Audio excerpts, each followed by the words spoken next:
The following program is a collection of stooges talking about happenings in the sports world. It is meant to be comedic informative.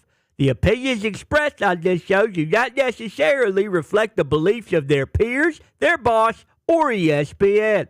There may be some cuss words because that's how humans in the real world talk. If you are young, please seek permission before watching any further. Hey. Why? Let's go! This show stinks, and the fact that you listen, we are very, very thankful for. Ah! The all-time leading tackler for the Green Bay Packers, You pig! Stop! Damn it! Be a friend, tell a friend something nice could change their life. We walk out! We walk out! Sport! Hello, beautiful people, and welcome to our humble abode, the Thunderdome, on this Big Coach Thursday, January 25th, 2024. This sports program starts now. Football is headline heavy right now. We got defensive coordinators moving from Miami to Philadelphia, but the one story that everybody on earth is talking about is that the reigning, defending, current national champion of the college football world, Jim Harbaugh, is now the head coach of the Los Angeles Chargers. Hey, baby Jimbo! That was announced yesterday at 6:43 Eastern Time by this man, who is a Michigan man's Twitter account. Adam Schefter will be joining us in about 9 minutes to break down how we inevitably got here. Because if you do recall, December 4th, I believe, Schefter came on our show whenever we were in New York, and this is how he described the Harbaugh-Michigan situation to us. Has Harbaugh's camp or team thought about that, or are they just focused on college football playoff? Well, I would say that, to me, he's always wanted to go bring a national championship to Michigan.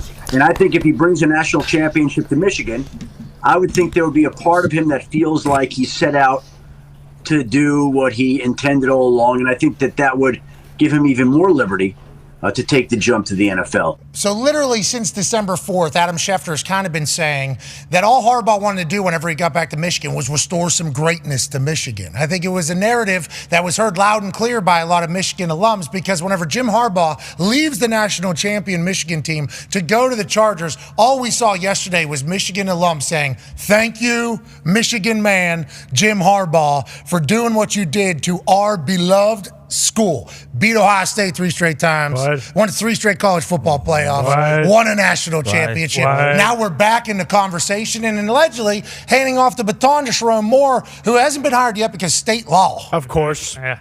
That's state law. Rest in peace, Donnie Baker. But there's at least a week has to take place before the highest paid, I'd assume, state employee is hired with anything else like that. So Sherrone Moore is a guy that Jim Harbaugh found, gave an opportunity to, and is now handing off the ranks to keep Michigan at this high level, while Harbaugh now heads to Los Angeles Chargers, a place that he played for, a place that he's won for, a place that he's close to the owners, and I think he's coached ownership's kids maybe whenever they were at Stanford. Okay. Now, there was other teams that were certainly interested in Jim Harbaugh's services. Atlanta was scheduling another interview with him coming in there. He was the belle of the ball for this coaching cycle for good reason. All this human has ever done. Now, not a quarterback. I don't think he's ever won a Super Bowl. He is in the Colts Ring of Honor. I think he played like 4 games or something for the Indianapolis Colts. But all he has done as a head coach is win. Established an attitude and a culture of being physically tougher than other teams and not dealing with any of the nonsense outside. That is exactly what the Chargers need right now. The amount of talent they have on that team, the quarterback that they have, we think this is going to be a beautiful relationship. And congrats to the Chargers getting this thing done. Yeah. Now, Michigan obviously had massive success. At the Niners, he had massive success. At Stanford, he had massive success. I think even at San Diego State, where he started, he had massive success. This guy knows how to coach ball. Now, we think he's incredibly hilarious. I love that he is not normal. I like that he is quirky, even though that has been a weapon of his in his coaching style and winning over a locker room. And I think the NFL should be very pumped that he's back with us. I do know that a lot of the big people in the college football world, the Kirk Herbstreits, the Reese Davises, the Desmond Howards, they're all going to miss the hell out of Jim Harbaugh being in college football, because the persona, the personality, the moxie, the culture that he brings is good for any league that he's in. So we're all pumped that he's back in the NFL. There are certainly some people bummed, but if you're a Chargers fan, let's go. Yeah. We're back in this thing with a legitimate horse. The Toxic Table is here at Boston Connor and at Ty Schmidt. We had a chance to talk to Brandon Staley in person. Yeah. Shortly after he was hired. And I think we all left that conversation going, I've never met an NFL coach like that before. Good guy. He said his coaching tree wasn't McVay. It was mom and dad. Bruce and Linda? Yep. Bruce and Linda are coaches in Ohio. Now, COVID takes place. I think he was a very interpersonal type coach. Wants to win them over, talk to them, meet their family. Couldn't do that for 2 years because of the situation that was happening around the globe. It did take place. Please don't cancel me for even mentioning that entire thing. And inevitably, just never really worked out. The Brandon never really worked out. Now, they got some real stability, a championship mindset, and the Spanos has had to pay. And they're not normally known for the people that are going to go up and above and beyond to pay people. You know, their bank account is normally questioned by everybody. They somehow wrangle in the big fish. One half of the hammer, Dahn. Cowboys, Tone Diggs is here. Bill Belichick at the beginning was maybe going to go to the Chargers. Yep. How about Vrabel maybe going over to the Chargers? Pete Carroll wanted the job. Jim Harbaugh gets the Chargers job. Congrats to everybody over there, we think, on this particular day. Yeah, they even interviewed David Shaw. There's a lot of names in the hat for them, and I'm pretty sure we all thought, you all thought, everyone, if Harbaugh wants that job, he wants that job. And I don't know if we have the clip or not, but especially when Greeny told us that they were at a funeral and Greeny didn't care about the person. I think, do we have it? Yes, please. The same day that Schefter told us that Harbaugh, as you saw with Greeny, he was on the first question whenever Schefter was there. You could actually hear us dapping him up while Schefter was giving us an answer on his way out. So Harbaugh was a big topic of conversation this day. And here's how Greeny described what he thinks Harbaugh would want to do in the NFL because of a conversation he had at a funeral. Yeah. You may know Jim Harbaugh better than I do, but I know him a little. He was the quarterback of the Bears when I covered them in the 90s. And I happened to run into Jim. We were at a funeral about a year and a half ago. Rest in peace, rest in peace. Thank you very much. Thoughts and prayers. And it was just a mutual friend of ours who died. And we got to talking. Now, I want to make it very clear. We were not talking about a coaching vacancy. We were not talking about him leaving Michigan. Nothing. We were just talking about how great the young quarterback play is in the National Football League. All these great young quarterbacks, Burrow, Mahomes, blah, blah, blah. He spent 5 minutes telling me that he thinks that Justin Herbert is the best of all of them. He loves Herbert. Take that for what you will. I do not think that Harbaugh will be back at Michigan next year. I'm not sure what the circumstances are that will cause his departure, but whether they beat Alabama or not, whether they win the championship or not, I do not think he is going to be back at Michigan next year based on all that I think is coming down the road with the NCAA with them. And Greeny hasn't been right about everything, but he's in 2 Hall of Fames for a reason. And I think a lot of people saw the writing on the wall potentially for Harbaugh getting back into the NFL because a lot of money to be made as a head coach in the NFL. But him saying all he talked about was how good Herbert is, and then you see the success he had with Andrew Luck, obviously, at Stanford, and how big and strong and seemingly similar personalities that Herbert has alongside Andrew Luck. I think he feels that they'll be able to mesh well, and he'll be able to get the most out of him. Joining us now is a man who coached football for 36 years, 18 in college, 18 in the NFL, the people's coach, our coach, Chuck Pagano. Now, Chuck, perfect day for you coming here. Why do you think Harbaugh chose the Chargers? Do you think it is because of Herbert? And what do you expect from the Chargers now that Harbaugh's the head coach? Yeah, certainly the quarterback always has a lot to do with that. His relationship going back to his playing days for the Chargers, his relationship with the Spanos family. You talked about, possible the Spanos kid walking on at Stanford, him coaching him. It just lined up, right? I mean, they had this guy circled long before this ever happened, and I'm sure Harb's flirted around with Minnesota last year or 2 years ago, Denver year ago. So I think this was inevitable. He won the national championship. It was like, okay, I checked the box. I did what I set out to do at Michigan, got them back on track, won the national championship. So the guy enters. He's back in the NFL, and he's got like top 5 winning percentage. No, he's highest. Number 1 active, He's the highest right now. 44-19-1 at San Francisco. Built just a juggernaut there. He was doing with Kaepernick long before anybody, like everybody's doing now. He was doing that way back in the day. I mean, we went out there. You remember we went out there in 2013 and played them. Ahmad Bradshaw. Oh, it set the tone right from the very first snap. Pitched it to him, and I forget the D-back, stud DB, came up, and it was like 2 Rams, on one of those deals. Yeah. And set the tone for the day. It was a heck of a win for us. Huge win. That stadium was absolute crap, garbage, trash, candlestick. Cool to be there, though. You're part of history, like actual ancient history. You're in the middle of it while playing. But I think that was my first time encountering Harbaugh. When I was warming up on the field, he walked over, and I'm looking down at the ground. I don't know, trying to probably figure out how far I am. And I saw his cleats first. I saw cleats walk up first, and then I saw the khakis, and then I look up, and it's him, and he goes, "Hey, Pat, just wanted to say hello or whatever." I'm like, "Coach Harbaugh, very nice to meet you." He just walks away. We had a lot of Stanford guys on our team, so I'd heard a lot about Harbaugh. I'm assuming there's a chance he potentially heard, but he was always incredibly kind to me, and he's always been incredibly friendly, and his players love him. Like, his players have always loved him. And I think that is a massive piece of this. There's not a lot of people that have been able to successfully coach in college and in the NFL. I mean, I guess you're one of them. Yeah. Your name never gets really mentioned in that entire aspect, and that's kind of bullshit, I guess. But there's not a lot of people that have been able to reach 18-year-olds and also been able to reach 37-year-olds. It's not easy. There's a dynamic there in which you have to have respect, and your resume has to be real, and the way you communicate has to be a special way. Harbaugh has been able to prove that he can do that, and now he's taking on a brand new challenge with a team who's second fiddle in their own city, in their own stadium, a team that for whatever reason, just at the very end, they have the Detroit Lions syndrome. At the very end of the game, they're going to blow it. No, we don't know how. We don't know why. They're going to blow it. And it's like he's coming in there now with the same mindset he had at Michigan, and I think we all agree he's going to win, right? That's just how we all agree now? No, absolutely. They pulled off the biggest coup. You talked about the Spanos family not being real spendy, being a little bit tight with the money. Maybe they don't have the money, but they went out and spent whatever they had to spend. Yeah, I'm excited to hear what this number is. To get their dude. He'll win a championship there. Really? Super Bowl? Yeah, absolutely. All right. Absolutely. I mean, Pagano. Jimmy Johnson taught me a long time ago, like when I GA'd for him like in 1986, about players. He said, if they make plays in high school, they're going to make them in college. They make them in college, they're going to make them in the National Football League. Ed Reed, okay? 100 interceptions at Destrehan High School, right, in Louisiana. 1 million interceptions at the U, and whatever the hell he wanted to do. Gazillion, 60 cent, whatever it is in the National.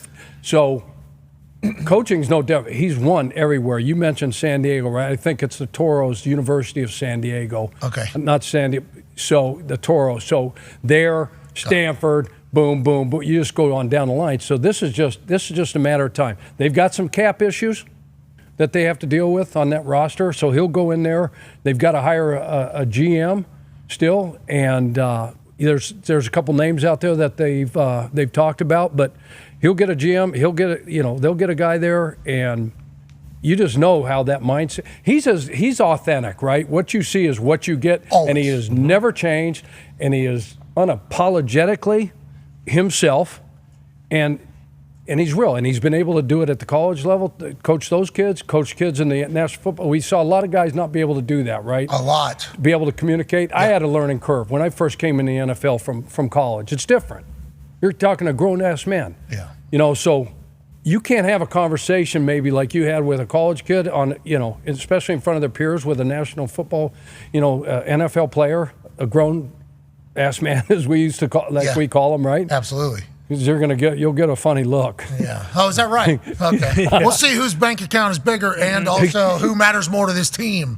You want to keep running your mouth. That is how some players treat it, and some coaches can never get past that, can never understand the fact like, oh, we're in this together as opposed to you're working for me. That is the different dynamic of the NFL and the college. Not saying that you can't command accountability and respect and discipline and everything, but it's a fine line. Mm-hmm. It's not easy. And Harbaugh's been able to balance. I think it's because he's a player. I think it's because he's been a player. So he's literally been in the meeting rooms before. He's played in the games. He knows what's feasible. He knows what's not feasible. And all the players in the locker room know that he's played. So whenever he's coming in there, he's already got a grain of credibility with the boys. He's already got respect with the boys.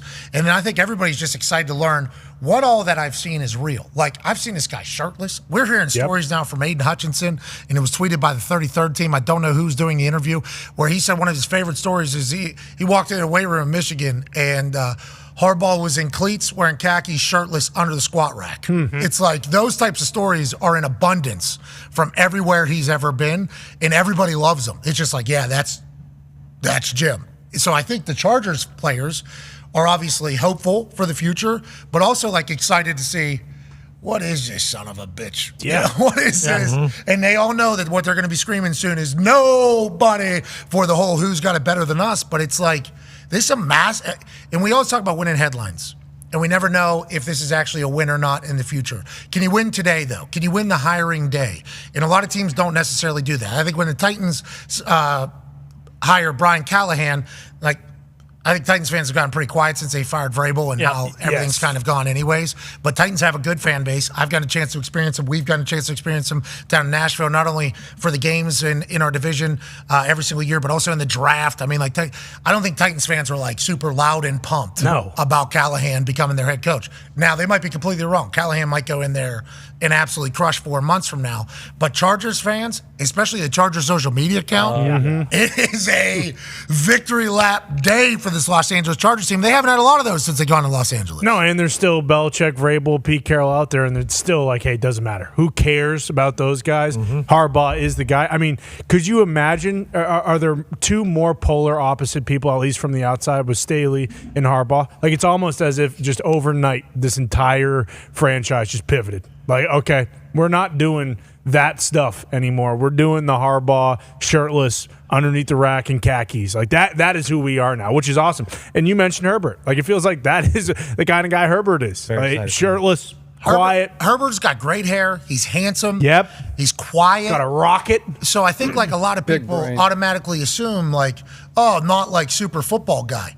Remember, I got a chance to meet his dad. Him, his brothers, and his dad were playing pickup football in their living room whenever they were little kids. That's the reason why he can kick, is because they put tape on the wall for field goals and extra points. They moved the furniture out of the living room as a kid so that they could play football in Oregon. This dude is a football nut. And then one of his first plays, whenever he got dropped into the game after Tyrod Taylor had his lung punctured by a golf tee just 15 minutes before the game started, he's running down the sideline, and instead of going out of bounds, he takes his 6'6", 240-pound body and carted a guy. Yeah, knocks him out. Carted a guy off the field, and his teammates were like, okay. So now you bring in a Harbaugh mentality, which is going to be, you see it with the Ravens. Yep. You saw it with Michigan. You saw it with Stanford. I mean, remember Toby and Christian and Luck. And it's just like a physical football team, and you can kind of take out all the exterior stuff. Now, they'll still use the weapons that they have. Harbaugh's not a dummy. He's a quarterback at heart.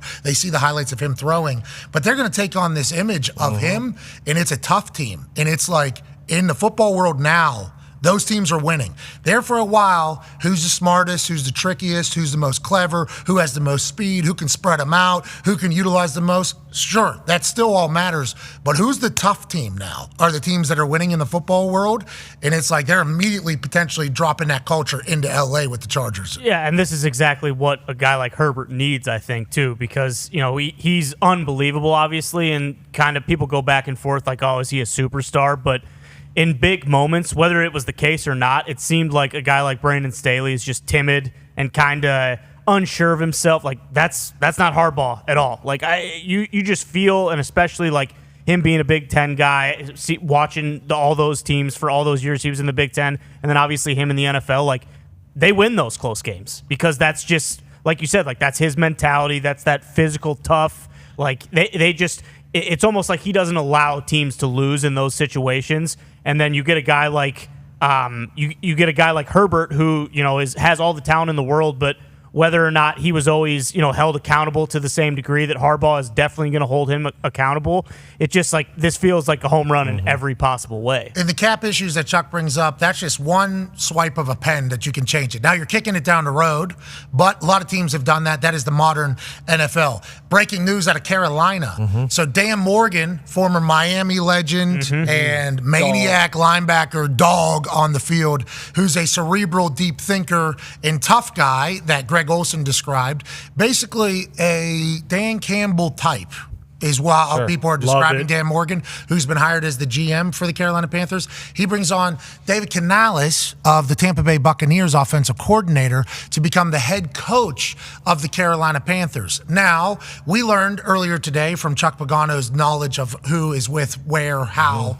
Canales joined USC in 2009 with Pete Carroll. Then he left and went to Seattle. Dan Morgan was in Seattle. Canales was in Seattle. They kind of cut their teeth together, know each other very well. Obviously, with what Baker Mayfield was able to accomplish this year and the success that they had, put him on the radar for jobs. Him and Morgan, good tag team over there. Feels like that's another place that's going to have to change their culture and mindset going forward immediately. Match made in heaven, right? So they spent probably 7 years together in Seattle. So obviously they know each other.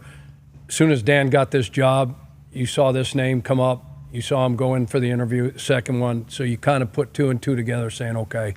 Because we talk about it ad nauseum about the head coach GM relationship and being tied at the hip and being aligned, same thinking, philosophical, whatever it is. Yeah, so this is a home run for Dan Morgan and the Panthers. No, they got a lot of things to figure out down there. But Greg Olson said, who lives in Carolina, former Panther, he's in the city, would like his kids to cheer for a successful Panthers team. He said Dan Morgan is a guy that you would put faith in to turn around an entire program? Absolutely. How come? How'd you know?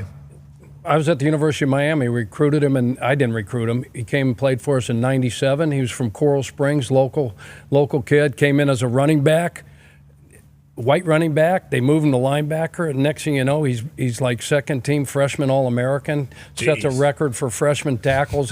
He beat Ray had the record, and then Dan Morgan has the record. He goes on to have an unbelievable, won every award that you can win as a linebacker in college football. Bronco, this, that, all those awards, right?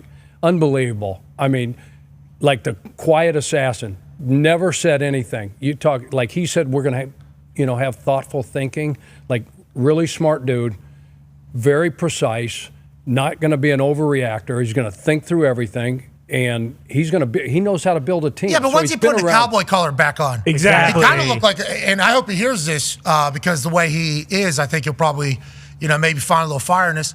I thought you just dressed like an accountant at your press conference. I've heard nothing about you being just an absolute dog. I want a cowboy collar on my jeans. So it won't be like you said, MC. He's got the same mindset. Now he's not going to come across like that. He's not going to talk about biting off kneecaps and all that. But they're wired the same way. His toughness and the way he's going to build a team. Being at Miami, he didn't lose games. They didn't lose games for 2 years. Should have won back-to-back national championships. So the guy's been a winner. He knows what it's supposed to look like, what it's supposed to smell like, what it's supposed to taste like. And right guy for Tepper, seemingly. Now, quick, Tone, go ahead. Yeah, but you mentioned the GM coach, perfect pair, great. But that's another first-time coach where Tepper can put his thumb on Mondays and meet with him. Are we not worried about that? Joining us now is a man who might have a little bit of information on that and certainly has more information on the Los Angeles Chargers hiring of Jim Harbaugh. Michigan man, the man who told us in December about how he felt that Harbaugh wanted to come back to Michigan, restore greatness, and then is the mission accomplished? Maybe he goes back to the NFL. Ladies and gentlemen, I'm Schefter. Shefty, thank you for joining us, pal. I ran the clip earlier of what you said and your thoughts on what Jim was potentially thinking when he went back to Michigan. He did that. How clear was the picture that he was going to be a Charger? Because it felt like the entire world was putting him with the Chargers for like the last few weeks. What was the holdup? Was there a holdup? Who inevitably had to make the decision to make it official yesterday at 6:43 via your Twitter account? Well, I think that essentially the Chargers were the team that was most interested in him all along. They had done a ton of work on Jim Harbaugh, were determined to get a deal done with Jim Harbaugh. And the only question really that remained was that the interview with the Falcons was scheduled for Thursday. So was Jim going to get out of the building? Were the Chargers going to get the deal done? And was he going to go on to Atlanta, which I think had some attractive qualities to offer? And ultimately, in the end, the Chargers, I think, stepped up, and before he can get out of the building, before he can get out of LA, before he can get to Atlanta, they reach agreement on a 5-year deal that keeps Jim in Los Angeles, prevents him from interviewing with the Falcons, who are interested in talking to Jim, and we'll never know how that would have worked out. But in the end, I think the Chargers were the team that really wanted him most, and it showed in the aggressiveness with which they pursued him. Do we normally learn what the number is? You just said 5 years there, and I thought you were potentially going to drop the number, what it is, because Spanos family owns an NFL team. Okay, they're wealthy. This is not a knock on the Spanos family. They certainly have more money than every human that's on this call right now combined, okay? Yep. That is certainly the case. But they're not known to be they'll sit on it because they don't want to spend more money. That's kind of the MO about the Spanos. They're in somebody else's stadium. They're doing it so they had to really step up here, you think, financially to get Harbaugh? Or what do you think was the stepping up? Is it like you get more control over roster? How do you think they did step up to kind of land the deal here for the belle of the ball this coaching cycle, which was Jim Harbaugh? Well, again, I think it's not hard to figure out. Michigan had an offer on the table to make Jim the highest paid coach in college football. It was out there, and he could have taken that at any point in time. But the longer it's just sitting out there and the more he's not taking it, the more you realize that's just not going to happen. He's just not going to go back to school. His work there is done. It's time for him to go to the NFL, and it's really a whole slew of factors. As you mentioned, as we talked about, he had restored the program. He had beaten Ohio State. He had gotten the team to a Final Four. He had won a national championship. He had done everything that he set out to do at that school. He had been there longer than he had been any other place, 9 years, and the money at the NFL coaching level is rising to where whatever Michigan was going to offer, it couldn't match what the NFL was going to offer on two fronts. Number one, the NFL was going to be able to offer more money. Number two, the NFL could offer the chance to compete and try to win a Super Bowl, which Michigan couldn't. So those two factors alone made it such that Jim, I believe, was destined to leave Michigan at this time. This was the right time. I think he knew it. He did a tremendous job focusing in on the task at hand and leading this team to a national championship and answering questions in a way that completely diffused the situation and didn't allow it to be a distraction for the team that won the national championship. And also, I think the way the Michigan alum and Michigan players have handled this is vastly different than what happens in a lot of other places when their coach leaves, especially after winning a national championship. We just got here. He's the first coach in history to leave college after winning a national championship and go to the NFL. So congrats to him for doing that. Mission accomplished as the Michigan man to restore their greatness. Last question about this before we have a question about Carolina, then we'll let you go. We appreciate you making time on this very active Thursday. The passing of the baton from Johnny Root. Just like we said it was. And that's the Sharon Moore we're thinking. Yeah, I listen to me. Schefter. Yeah, that's a natural. That's sort of easy to call. And to me, Michigan may look at a few other candidates and it may talk to a few other candidates, but who's better than Sharon Moore? Who's got it better than Sharon Moore? Nobody. Who's got the greatest winning percentage not only in Michigan history but college football history? Sharon Moore, 4-0. That's a good resume. And also, he loves Michigan. I mean, you saw in that interview afterwards how much he loves the program. I assume Michigan people will be pumped. Last question here, and it's not about this. We appreciate you, though. Yeah, Schefter, we were just talking about right before you came on how Morgan and Canales seem like a perfect fit as coach and GM. Our worry has always been, how is Tepper going to handle a first-time head coach as the owner? Are they going to do meetings again every Monday like he did with Frank Reich? How do you think that relationship is going to be? You're bringing up Tepper and Dave Canales and Dan Morgan and Dave. To me, the biggest, most important relationship in that organization now, and it's not close, is the one between Dave Canales and Bryce Young. Because this team mortgages its future on the quarterback that organization believes in and has the chance to grow into a good player. They need somebody who's going to nurture him, allow him to grow, and become the quarterback that they believed he was when they traded up and gave away all those picks to give up to get Bryce Young. And so that is the most important relationship in that organization now. You could take Tepper, you could take Moore, you can take any of these guys, but it's about Dave Canales and Bryce Young and what they do together. And obviously, the Panthers are very impressed with what he did this past year with Baker Mayfield. Dan Morgan knows him from his time in Seattle and knows the kind of attitude that he has. I didn't know this until yesterday, but Dave Canales is an author too. He wrote a book about his relationship with his wife that some people have read too. That's kind of interesting. I got to go read that. Some people have read. I love the way you describe that. I'm just letting you know that I have certainly not read this, but I learned of this yesterday. Canales, deep thinker, just like Dan Morgan, they're saying. And I understand that Canales and Bryce Young's success will alter how all the conversations go about the Carolina Panthers. But for those of us who have to talk about or get to talk about the NFL every single day, the Tepper relationship with everybody is number one. Just want to let you, the guy throwing ice on people, the guy calling Monday meetings, the guy firing 6 soccer coaches, 6 football coaches in like 3 years. That's the combo. You're thinking about him like that, and let's not lose sight of the fact that he's one of the single richest men in the entire universe. Okay, he's had unbelievable success, and it hasn't found its way to him in football just yet. And we'll see if it does. But the guy has had truly the Midas touch on everything so far up until this.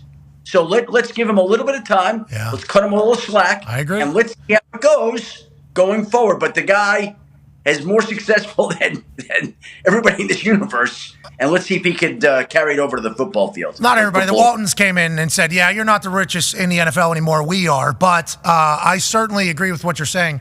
And one of our favorite Tepper stories is the buying of the executive that didn't give him a promotions house and then tearing it down and building a bigger one. We assume he's going to have success in the NFL, but watching it all take place here, we're lucky to be in this era. Chuck has a quick question about the Harbaugh situation. That's a big deal. Hey, Schefter, good to see you. I know you got to run. Hey, Harbaugh gets hired first.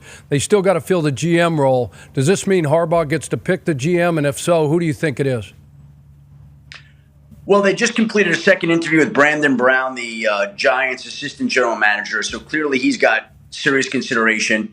And I also just think that Joe Ortiz, who has worked in the Baltimore front office for a long time, also obviously would be another finalist. He's there today talking to the Chargers as well. He would have the John Harbaugh blessing and stamp of approval. And Joe Ortiz is batting last, which I think a lot of times is a big advantage in interviews like this. Brandon Brown's wrapped up his second, is going to be a GM in this league. We don't know whether it's going to be now or with another team, but his turn is coming. But I like Joe Ortiz's position, having a relationship with John Harbaugh and batting last in LA right now. So Jim's going to be the one calling the shots out there, we can assume?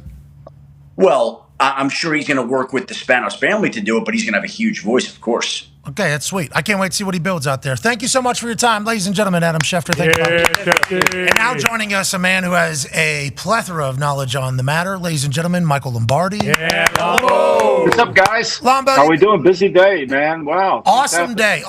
This is a great day to chat with you, too. I mean, been around the NFL for 100 years, 3 Super Bowls. You've been a GM, a consultant, an advisor, a podcaster, a live show host, everything. Okay, so you're the perfect human for us to talk about. Let's talk about the Harbaugh hire. I think you were a part of actually Harbaugh's first ever coaching gig in the NFL. You told us last week. Now that he's officially the Chargers head coach, they haven't hired a GM yet. We just heard from Adam Schefter. He's going to get to be able to build this culture in his vision and in his likeness. You think this is an immediate win? We all are assuming that. And I think that's just, is that an overreaction or is that real? No, I think it's real. Look, the one thing I think John mentioned this, his brother, and I think his brother nailed it. He's a great team builder. I think people think because Jim played quarterback in the NFL that he's a play caller. He's an offensive coordinator coaching the quarterback. No, Jim's a strategist. Jim manages the entire game and he builds a culture.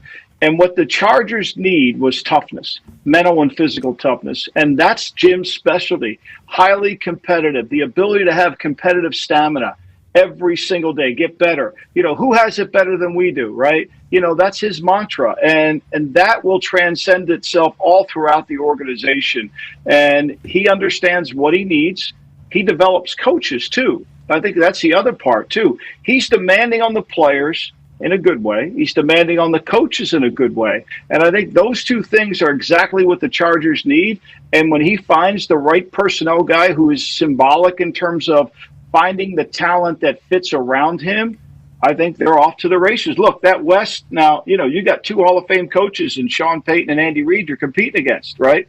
So you better bring something to the table here. Yeah, the AFC West has become must watch over the last couple of years, especially because we're in the middle of a potential dynasty. Well, definitely a dynasty, but an extended dynasty taking place with the Chiefs. And the Chargers ownership knew that, right? That's like, I think when the Patriots had their run, Bills ownership, Jets ownership, Miami ownership, just in the dumps every single year. Like, we got to play them twice, actually. So they're beating the NFL. AFC West with Patrick Mahomes over there, you've seen every team. The Waltons come in, they got the most amount of money. We need to figure out how not to be just in the Chiefs division. Raiders have been making a bunch of moves. Chuck's going to ask you a question about that here in a little bit. The Chargers doing the same thing. I think we all very much appreciate. Is Herbert, because we had Schefter on the show whenever we were in his studio in New York in December, and he said that he and Harbaugh were at a mutual friend's funeral. Rest in peace to whoever that was.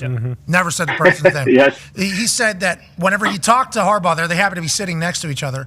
Harbaugh spoke for 5 minutes about how he thinks Herbert is the best young quarterback in the NFL. Now he gets an opportunity to work with him. With Harbaugh's physical style, I think, what is it going to do for Herbert's play, and what do you expect from Herbert going forward that maybe we hadn't seen in the past? I think what you're going to see is the toughness that the team needs. Look, this whole notion that one player wins Super Bowls in the NFL is somewhat ridiculous, and people continue that narrative going forward. It takes a team. It takes a village to win a championship. These 4 teams in the Final Four all have teams that work together with culture, and they play off of one another. They have great quarterbacks, but they rely on other things. What we do know about the NFL is one great player that's not the NBA can't get you to the Super Bowl. We see that, or else Warren Moon would have 20 Super Bowls, Dan Marino would have 15, Brett Favre would have had 30, Aaron Rodgers would have 20. I mean, it's ridiculous. But what's going to happen here is they're going to have a team around Herbert. And Herbert's leadership is going to be blended within the Harbaugh philosophy. They're not going to put the game on his shoulders. They're going to put the game on the team's shoulders. And Herbert's going to shine because he's really talented. And he's going to show everybody how talented he is. And all that stupid stuff about, he can't come from behind and he can't do this is going to go out the window because they're going to have a team that's going to play well in all 3 phases. That's critical. See, team building is what matters today. And Harbaugh's going to build a team around a great quarterback, which is going to make a great quarterback even better. Man, culture matters so much, and it gets talked about whenever it gets talked about. But what culture is you have a connected group. And whenever you heard Jim Harbaugh talk, I had a chance to interview him, and he talked about like the team, his team, and Washington's team. He was like, a team looks connected. Like that is all he cares about, is he wants his team together. Never heard a player that has played for Jim Harbaugh said a negative thing about him publicly. Everybody loves. They have hilarious stories of him. Just ridiculous stories. I do too. Yeah, I do too. But everybody loves him, and I think it's going to continue over there in L.A. And congrats on all the success seemingly on this particular day to the Chargers and to their fans. Now let's stay in that division. Chuck has a question for you. Hey, Lombo, so let's pivot over to the Raiders. Tommy Telesco gets hired as the general manager. How do you see, we all thought Champ Kelly was doing a nice job as the interim GM. Why not Champ? Tom comes in, and how do you see that relationship between Tom and AP working out? Well, I think it'll work. Tom's one of those guys that can make it work. I think he's going to be pliable to what he needs to do to help Antonio Pierce. I think what Mark Davis decided was, I can't be too young. I can't be too old, and I can't be too young. And he wanted somebody with experience. I mean, Antonio Pierce is a young coach. And as a young head coach, as you know, Chuck, there's a lot of hurdles you're going to have to overcome. Now, he's got Marvin Lewis on the staff to help him, and he's got Tom Coughlin in his ear. But this is a huge challenge all of a sudden. Now it's your team, and you're going to have to build this thing from scratch. And I think the experience is why Telesco got the job. And it's interesting because Telesco's a small school guy. He likes to draft small school players. He's now in a building where Al Davis was like not interested in small school players. He wanted guys from big schools, size and speed. And so there's going to be a little bit of an adaptation that goes on within that place. But I think Telesco will help Antonio become the kind of coach he has to become because he's going to have some experience and be able to handle the storms that are about to embark on their team. Wow. What an absurd situation that Tom Telesco goes from Chargers to Raiders in the division after getting fired midseason, and now he's going to be tasked with building another great team in the image of the Raiders. The autumn win. Him and Antonio Pierce seem to be, You know, it's very similar. Oh, yeah. Same. 2 peas in a pod. It should. I hope it works out fantastic. Connor has a question for. We love Tom. Love Tom. Tom's the only reason why I'm in the NFL, so I appreciate the hell out of him. Did not expect him to get this job. Did you? I didn't expect him. No, I didn't either. I didn't either. I think to me, he kind of was the candidate that gave them the ability to keep Champ Kelly and not have to change. I think that was more important to Mark Davis. I think Mark really likes Champ Kelly. He wants to keep him in the building. I think there was the organization wanted to keep him, and I think the other people that came through the organization wanted to build their own front office. And I think Tom is pretty much the kind of guy that can work around some of the areas where the owner wanted him to work around, and good for him to get the job. It's interesting. He left Las Vegas getting beat 63 to whatever, and he comes back as the GM. Not a bad improvement, right? Not bad at all. Connor has a question for you. Yeah, Lombo, 2 of the guys we thought were going to be hired and at least have a lot of interest for Mike Vrabel and Bill Belichick. Now, the Falcons have had 14 head coaching interviews, so maybe that is still very much on the table, and they have another second interview, in-person interview, rather, today. And now that there's only 3 jobs left, and it doesn't seem as though Belichick has any interest from Seattle, and then the commies already came out and said, hey, we're not hiring Bill Belichick. What do you think? That makes sense. They've got a track record of success there. That would make sense. New ownership. Of course I would say that. I would say that too, sure. It doesn't really make much sense. Like, what is going on there? It feels like it is becoming very real that Belichick is not going to coach next season, at least as a head coach, unless Atlanta hires him. What do you think happens there? Do you think he takes that year off and then comes back next year when some of the other jobs that were up in the air might be open? And what do you think happens with Mike Vrabel, too, now that there's only these 3 spots left? Well, I can't speak for Mike or Bill in terms of what they will do, but what I can tell you is what's going on in the league. And last year, it was the same situation. I mean, Sean Payton does not get the Denver job if DeMeco Ryans takes it, right? I mean, that was the only job he was up for, and he couldn't get. And DeMeco took Houston over Denver, and that opened up the door for Sean to get back in there. Look, it's pretty obvious that these teams today, they talk about winning, they talk about all the things they want to do, but they don't really want to give somebody the authority they need to build a culture. They like their culture. They don't want to change. And so when you have the greatest coach of all time out there, and you're in Carolina and you don't even interview him, what does that really say about your franchise? And look, Dave Canales could be the best coach ever. I'm not disputing that. But to me, when you have a guy who's got 6 Super Bowl trophies, been to 9, was the elite defensive coordinator in the league, and you're not bringing him in, or Mike Vrabel, what he's done, to me, it just says that we like our process. We like everybody in a collaborative mode more than we want to just hand the keys to the store to somebody. And I think, to me, it doesn't really send a signal that you're really trying to win. I mean, are you really trying to get the best coach for your program? And look, I think it's fairly obvious to me. If I were a GM in the league and I had a chance to interview Vrabel, I had a chance to interview Belichick, that's what I would do, because those guys could do it. But really, who's judging them? Like, you evaluate the evaluators here now. Let's evaluate the evaluators for a second. You bring in Belichick. Is really Terry Fontenot interviewing Belichick? I mean, I'd like to watch that. You know, is Dan Morgan interviewing Belichick about football, about understanding the complexities of how to build it? I mean, come on, seriously. What you're saying is that's not for you, and that's fine. They own the teams. But if you're talking about really trying to win and you're not even going down that road, to me, that are you really? Yeah, it's interesting, and obviously you're tight with Bill Belichick and have had a lot of success and, you know, respect, as we all do, about Bill Belichick. We're all, but it's the same for Vrabel, though. Like, forget I don't have a relationship with Mike. I like Mike. I know Mike. We say hello. I've never worked with Mike, but like for me, same thing with Pete Carroll. I mean, Pete Carroll's a proven winner. Yeah, he's 72, and allegedly he was lobbying for the Los Angeles Chargers job. He was. Whenever you talk about, like, what was said about Lamar, too, whenever he was potentially available, and teams were going out of their way to come out and say, we're not interested, we're not interested. A lot of us were like, why would you even say that publicly? And there's 14 interviews. I think the Colts did 23 interviews. Something like that. For head coaching jobs. And it's like, Bill Belichick not getting interviewed is a fascinating thing. Because we thought he would just pick where he wanted to go. Sure. And now, I mean, look, the steam's falling Look at off. Doc Rivers. Doc Rivers got a job, and he picks the Milwaukee Bucks. I mean, it's different in the NBA. In the NFL, it's a little bit different, and so You got to understand the rules of engagement here, right? You got to understand that. And it's fine. Teams can go ahead, but don't talk about winning. Don't talk about, we're going to hire the best guy.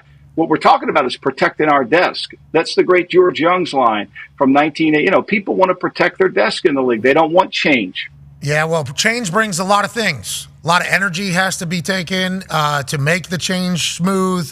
There's a full transition of power that has to take place, a new way of doing things, maybe a potential new building that you have to add on to. There's a lot that you have to commit to potentially with all change, let alone a Bill Belichick coming in who's potentially been, the whole thing. Yes. Wild times. We still don't know how it's going to shape up, but excited to watch it unfold. Speaking of wild times, Philadelphia's in the middle of an interesting one. Go ahead, Ty. Yeah, Lombo, you're obviously close to the situation. I don't know if you heard the press conference from, I think, yesterday. I did. Yeah, where, they basically, I think we actually have the clip, if you can run that. If the offensive coordinator is going to be in charge of the offense and the defensive coordinator is going to be in charge of the defense, what is your role going to be? The head coach. So, Lombo, is it really as simple as, like it's Sirianni right now? Obviously, we talked all season about them having 2 new coordinators and how big of a difference that is. They bring in Vic Fangio, haven't got an offensive guy yet. So he's going to, we talk about team building. What the hell is going on in Philly? What are the expectations for Sirianni? Is it almost setting up where if they don't have a good year again this year, then maybe Fangio gets a crack at being the head coach? What the hell is going on in Philly? 2 years removed from the Super Bowl, and it kind of feels like everything is crumbling down. Well, I think what Sirianni said, I want to be the head coach. Well, the head coach, if you're not going to call offense or defensive plays, you got to be the strategist. You got to be able to say, okay, here's how we want to play the game this weekend. Here's what I want offensively, philosophically. Here's what I want philosophically, defensively, and in the kicking game. And this is how I want the team to work, operate, and I'm going to make sure during the season we're doing all those things. And that's not just going to team meetings, which he said later. Maybe I'll go to a defensive meeting. Maybe I'll go to a special teams. No, that's about being the CEO of the football program, which involves coaching the coaches, right? Now, I don't think he's going to walk into Vic's room and tell Vic what he wants to do defensively, but he's going to have a relationship with Vic to say, hey, look, this week I think we need to do this to take away what they do. Or we need to run the offense this week this way to take advantage of their weaknesses and strength. That, to me, is a strategist. And when you remove yourself from a tactician, which is calling plays, to a strategist, you've got to see the whole entire game as a head coach. Now, will that happen in Philly? I don't know. I mean, it's going to be fascinating to see because he's going to have to instill his leadership, and the players are going to have to feel that he's impacting all 3 areas, or else his voice is going to become less and less. It's a challenge, right? He worked with the offense last year. He didn't call the plays, but he was instrumental in the game planning. So now he's going to remove himself from that role, and then he's going to have to fill in a role as the head coach. So it's going to be really interesting to see how it all plays out, because a lot of the coaches that are being hired today are hired because of their tactics, right? I mean, Dave Canales got the job in Carolina because I'm sure they sat there and said, look, Canales did something to Baker Mayfield that we couldn't do. He got him to play really well. And his relationship with Dan Morgan, going back to their time together in Seattle. But when they hire Canales, he's going to be a tactician. He's not going to be the strategist. And I think there lies the difference in what we're talking about. Well, I think you had a tweet about that earlier today whenever Skip Bayless said something about Tom Brady ran the offense. Oh, yeah. Yeah, and you were talking about that was Bill Belichick's thing, right? He was strategist, obviously, but not only strategist, culture, and Nick Sirianni would go on to talk about, I'm the one that's instilling the culture, making sure the culture's around. I'm the one who's talking offense, defense, special teams. And you basically told Skip Bayless, you have no clue what happened in that building, which this has been happening to Skip a lot as of late. Feels like it is dunk on Skip Bayless season more than it is. I'm not dumping on him. I gave him the Sopranos, Tony Soprano line with all due respect. He has no idea what's going on in that building. I gave him the respect he's earned for what he's doing with Fox and what he's done. But he has no understanding of it. He doesn't understand. He's never been in a room. You have. You know what Chuck has. It's a lot to go to it. To basically say that statement is really not, you have no idea. And I spent, with just all due respect to him. I mean, let's just do, you have no idea. So whatever you say after that falls along the you have no idea. But you can say, people say anything today. They say whatever the hell they want. None of it's true. Buddy, even if something is proved to be the exact opposite, they will still run with whatever they said the first time. If they said it publicly, it's a pretty big societal issue that has to come to a head at some point. Please. We would assume. Yeah. But football is certainly subjective in everybody's eyes, except for whenever there's a matter of fact sitting in front of them. But Sirianni taking that question, wild. He was in the Super Bowl 2 years ago. And then it's like these Eagles reporters are getting a sense of how Philadelphia feels. You're like, what exactly do you do here? Yeah, we see you talk shit after games. That's about it. We see you have Big Dom next to you. What do you? They basically think Coach Sirianni, seemingly some of the Eagles fans think, Yeah, you guys think I'm a big dumb dipshit. I mean, the guy's lucky I didn't hop over the podium, go down there and smack goddamn teeth out his mouth. That's what I wanted to do. But I digress. we love Sirianni around here. We literally do. But if you're not winning nowadays anywhere, your ass could get got. Thank you. And these reporters, shout out to them, they're taking like tweets that are coming from 12-year-olds or 13-year-olds. And Of course. They're making them questions now in press conferences with badges. Like, the questions that are being sent now are more aggressive than they have ever been in the past, I think personally, which I appreciate. Me too. Yeah. Well, me too. Evaluate the evaluator. Like, it takes expertise to ask the right questions, right? So evaluate the evaluator. Look, I think to me, what you see, like what we see with Kansas City, right? That's what a head coach does. Andy Reid, after Christmas Day, decided, look, this offensive line's not playing well. We can't keep doing what we're doing. And he strategized a way to change what they're doing. Now, their offensive line has played way better since that game, incredibly better. They dominated a Buffalo team up front. They had the ball for 22 minutes, outgained them. They dominated that game. It was unbelievable. 37 minutes the Bills had the ball. They pushed around the Bills defensive line, which would make you concerned if you're a Bills fan, right? It didn't come down to that. But the key point I want to make here is Reid deciding how to play the game differently than he did earlier in the year. And he got Mahomes to buy into it. That's what great head coaches do.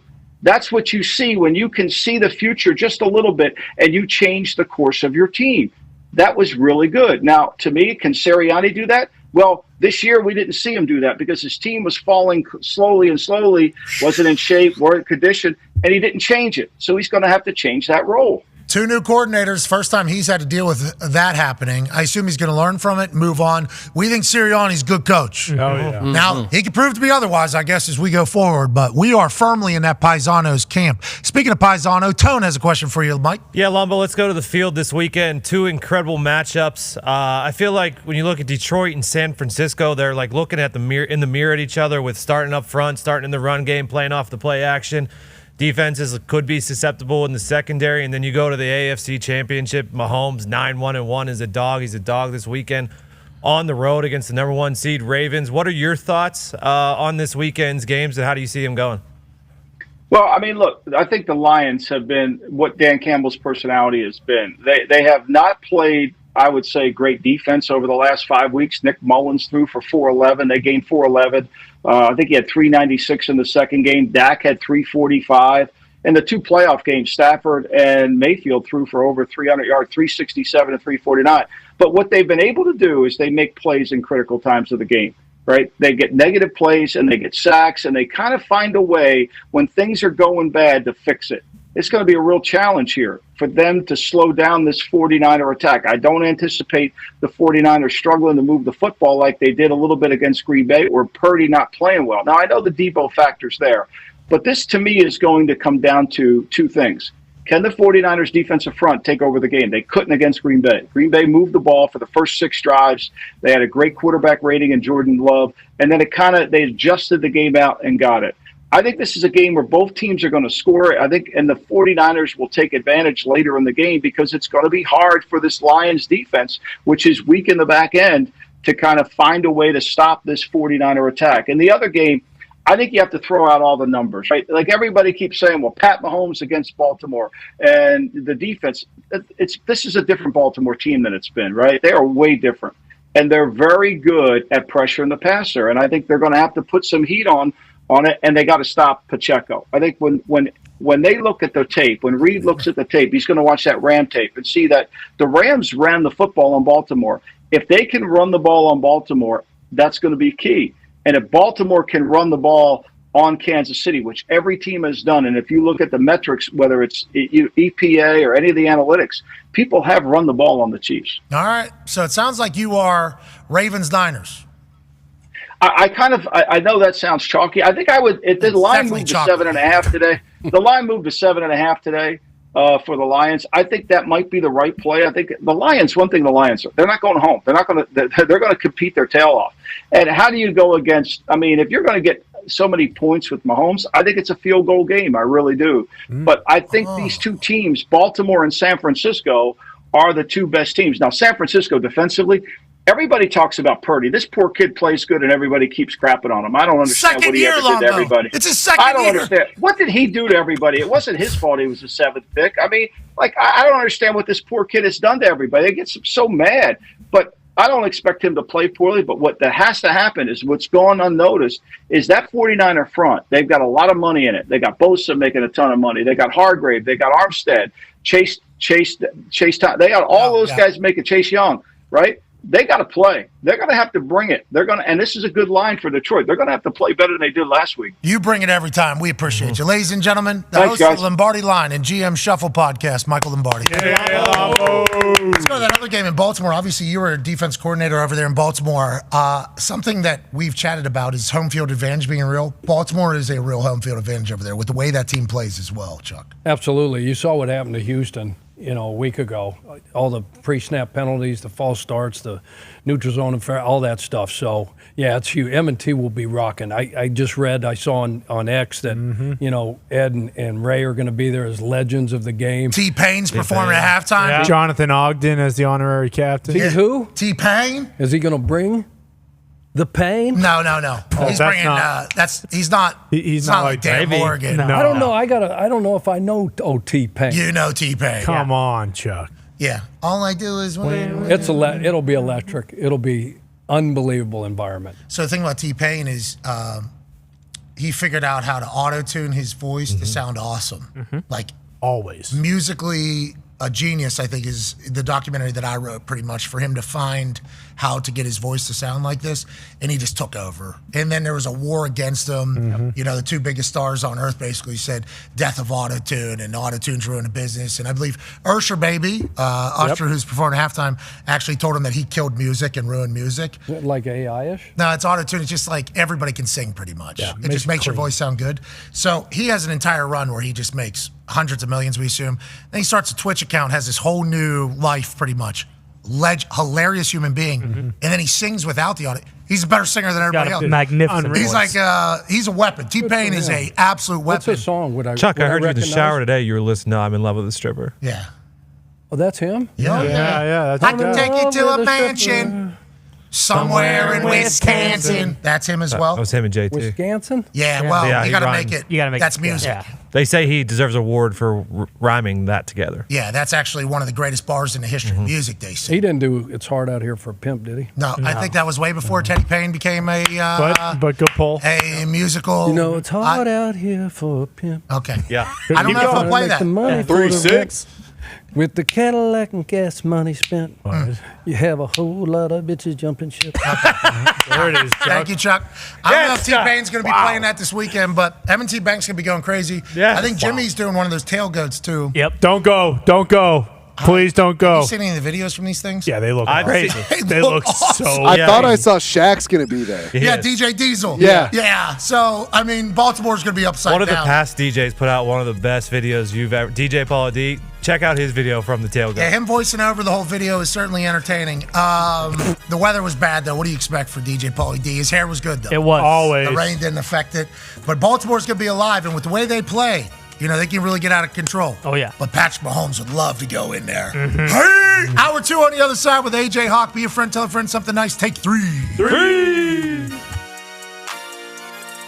Hi, how's it going? My name's Pat McAfee. Used to hold balls for Adam Vinatieri. Now I'm in his home state. College game day is absolutely electric. In Brookings, South Dakota. Let's go! College game day has made the voyage to Brookings, South Dakota to experience a game with the best fans in college football.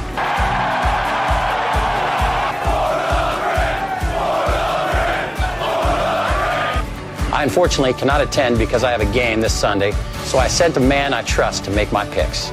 A man who is my holder for almost a decade. Please be nice to him. Welcome this week's celebrity guest picker, Pat McAfee.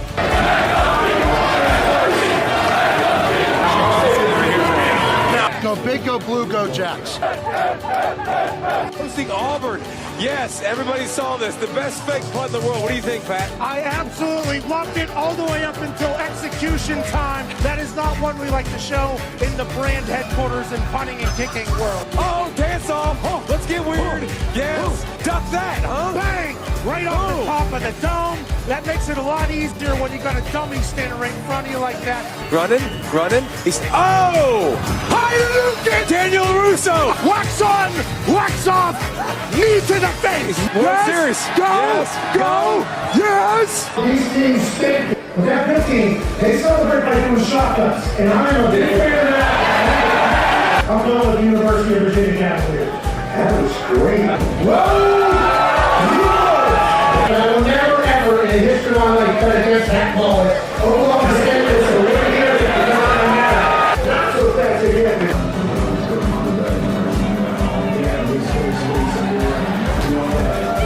But I'm going with Trey. Please excuse my dumb friend Kirk. Look at this crowd. They've been out here since 4 a.m. College game day comes to town. They lose their mind. The population of this state is about 800,000. And when the Jackrabbits take the field, they're alongside all 800,000 South Dakotans. The Dakota marker was in Fargo for far too long. Today, 5 o'clock local time, the Dakota marker is back in beautiful Brookings, South Dakota. Terry School. They might be the Jackrabbits, but they're the GOATs today. Ladies and gentlemen, South Dakota State with the win. Give me that place in. No. Don't do that. No. Leave. Coach. He has the The following program is a collection of stooges talking about happenings in the sports world. It is meant to be comedic informative. The opinions expressed on this show do not necessarily reflect the beliefs of their peers, their boss, or ESPN. There may be some cuss words because that's how humans in the real world talk. If you are young, please seek permission before watching any further. Hey. Why? Let's go. This show stinks, and the fact that you listen, we are very, very thankful for.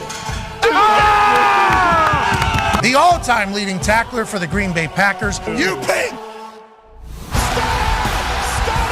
Damn it! Be a friend, tell a friend something nice could change their life. Sport! Hello, beautiful people. And welcome back to our humble abode, the Thunderdome, on this Big Coach Thursday, January 25th, 2024. Hour 2 of the program starts now. Football is alive and kicking. The Talksy Table is here at Boston Connor and at Ty Schmidt. One half of the Hammer, Dahn. Cowboys, Tone Diggs is here. 36 years as a football coach, 18 in college, 18 in the NFL. The people's coach, our coach, Chuck Pagano is here. The internet has had a great reaction to you singing your favorite song to end the last hour. We appreciate that, Chuck. A man of fine taste, of course, is what you are. What is Cactus Pete's right there that you're wearing on your... That's a little casino down in Jackpot, Nevada. Okay. Short ride. Shout out to hell yeah, Michael and what are they giving? Are they giving you a free room? Yeah, what do you get? A free room out of this thing? Believe me, it wasn't just we've given not just a free room. No, we've given enough to where. Okay, all right, good. Cactus Pete sounds like a blast though. Mm-hmm. He was talking about it off air. You guys would thrive there. He's like, 2-hour ride for me and Tina. They got everything you need there.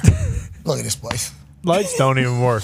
They got a steakhouse in there called Steak 36. What? Chuck, you're the best. You are the absolute best. You're a beauty, pal. You know that. A beauty. I couldn't even imagine the hills that this is in. I can't believe you found the photo of it. That is awesome. Yeah, great work back there, Zito. And it's awesome. I think with the price some people would pay for that particular real estate on your chest. I think you own Cactus Pete's. Yeah.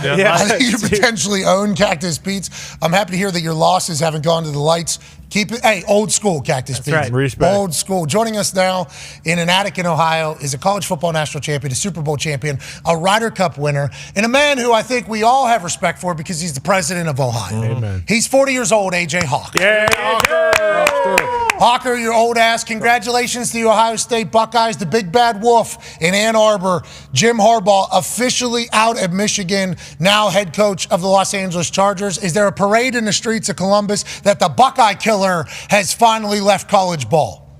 Well, do you feel like that would be the sentiment of people? I feel like people don't want him to leave because they want another crack at him. They want a chance to try to beat him now that he has had some success against the Buckeyes. I guess that's how I would look at it. That's such a good Ohio way to look at something. Oh, you think we're celebrating he's leaving? No, we wanted to be the one to send him out in an ambulance. Pissed. I love everything about that. I didn't say that. I didn't say anything about an ambulance. Well, not you, but your constituents in Ohio are certainly thinking that. And it's going to be hard to get Harbaugh on an ambulance, I'm going to tell you. The amount of milk he drinks, too, calcium rolling through his bones. But the stories that have rolled out from his players are nothing about respect, and obviously he is a hilarious individual. We've talked basically for 45 minutes of the first 57 minutes about how big of a home run hire this seems to be for the Los Angeles Chargers, who was the belle of the ball this coaching cycle. Seemingly everybody wanted Harbaugh to be the next head coach of their team at the age of 60, fresh off a national championship. Do you agree with our sentiment? And is there any other thing that we haven't really brought up, you think, that hasn't been chatted about that you haven't seen? No, I think it absolutely makes sense. I know Chuck even said it, like everything kind of lines up for this to be a great spot for Jim Harbaugh to go. Now, we know he's always been, intrigued by the NFL, and he had a lot of success as an NFL coach the short period of time he was there in the league. So, yeah, I guess he was just waiting for the right place, right time, and all of a sudden you go undefeated, win the national championship. There's no better time to go and try to take another gig and win a Super Bowl now as a head coach. That's the only thing really left he has to check off the list. Only coach in the history of college ball to win the national championship and then go to the NFL. And I would argue that that's a reason why he is the guy he is. Mm-hmm. And his dad came out and gave a speech about, people calling my son quirky. And he said, well, if quirky is having your entire team buy in and play tough and play good football everywhere you've ever been, then I hope that I'm described as quirky as well. Quirky could be described as a decision whenever you have all the leverage in the world at a university, even with a potential NCAA ruling coming down, where you win them a national championship first time in forever. You get them back to greatness and get them back to prominence. There's a lot of people that want you everywhere. The amount of leverage that normal college football coaches would utilize there to get the biggest deal in the history of the world, to be able to just sit there, continue to do what they did in Michigan, is something I think almost everybody, history tells us everybody has done in the past. And instead he's like, nah, that was awesome. Yeah. Michigan's back. Sherrone Moore, you're the guy for it anyways. All right, yeah, sweet. Good luck. I hope you do great. I'm pulling for you. Anything you need. Anything you need from me. You're a good Michigan man. And he's like, I want to go climb another hill now. At the age of 60, he got up to the top. He built a program that's at the top. The amount of work it takes to climb up to the top, the amount of bullshit that you have to go through to get all the way up to the top, the recruiting, the scandals, the drama, the motivating, the workouts, the practices, the strategy, the scheming, the traveling, the game, everything that he had to do to get to the top there. At the age of 60, he could have just been like, we're going to continue this. We're going to run this.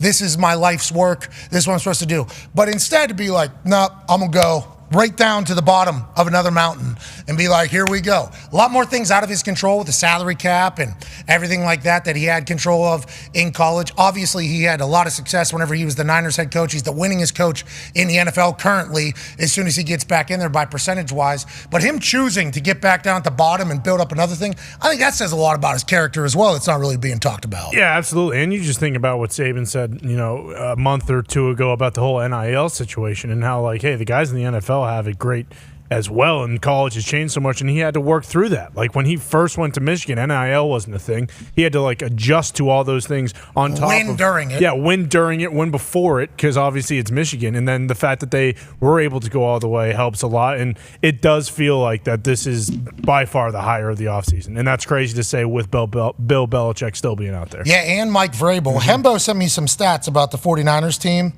whenever Harbaugh was leading them. Oh, I like that. Here we go.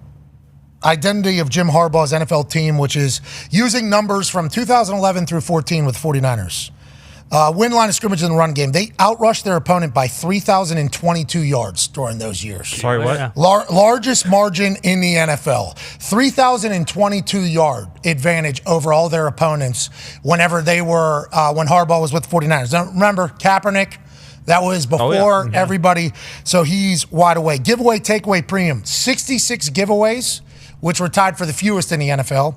And 122 takeaways, which was tied for fourth most in the entire NFL during those things. So he has just like these old school traits, I assume. And the margin was plus 56 there, you do the math, which is the second best in the NFL in the history behind only New England. So that's the greatest dynasty in the history of the sport. He puts big plays as a premium. His offense created the fourth most explosive plays in the entire NFL whenever he was there, allowed the fourth fewest explosive plays on the defensive side, which is obviously the second best margin, only behind Seattle at the time, which Seattle was in the middle of Legion of Boom. They play heavy on offense. They lived in 21 and 22 personnel on 42% of their plays, which is the highest percentage in the NFL. 11 personnel was on 25% of the plays, which is the fewest in the NFL. They live under center, and they have a perimeter run game is what they basically went through. So everything that's like old school football is seemingly what Harbaugh is.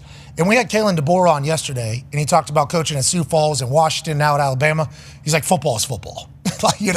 Football is football. It feels like Harbaugh views it the same way, and the Harbaugh family views it the same way, Chuck. He's had a formula for winning wherever he's been. In that formula, you remember we had this, we kind of had a similar formula. I learned it from John at the Ravens.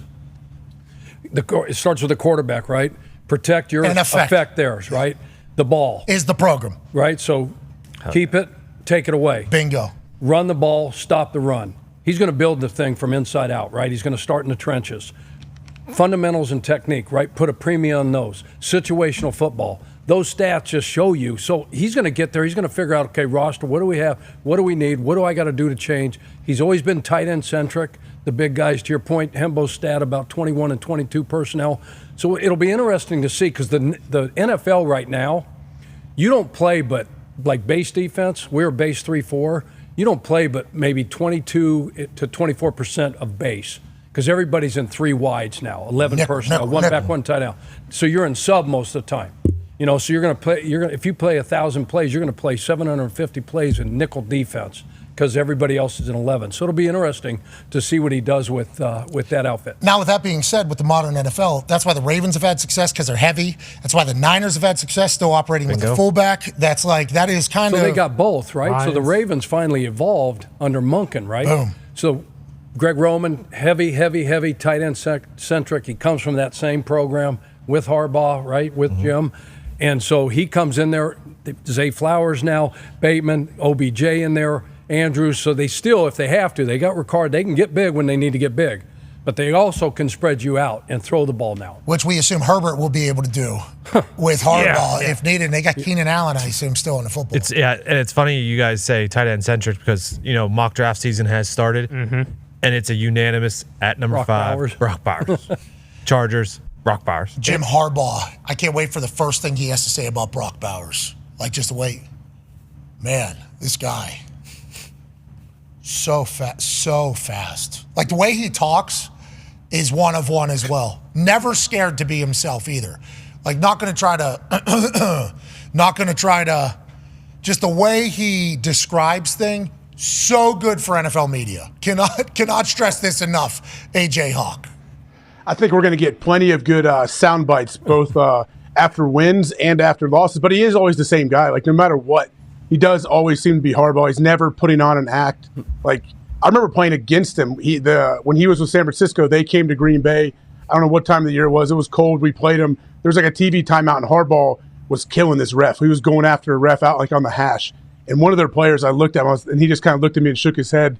And he's like, he's crazy as hell, man. He's a great coach. And that's all he told me. I'm like, all right, I get it. Like, I get it. Respect. I understand. And so, like, he has that. Like, why is he able to have success in the NFL and college? We know how difficult that can be for some people. I guess it's just because Jim is Jim no matter what, right? Well, and also I think he was a player So you and I both know. Long time. You and I both know that if a player is standing in front of us, everybody's going to immediately be like, all right, this is coming from a guy who has at least done it. Now, when he was playing, it was 3-a-days, and training camp was 4 weeks long. And he's got, imagine the shots he probably took, too, as a quarterback back when you could hit the quarterback.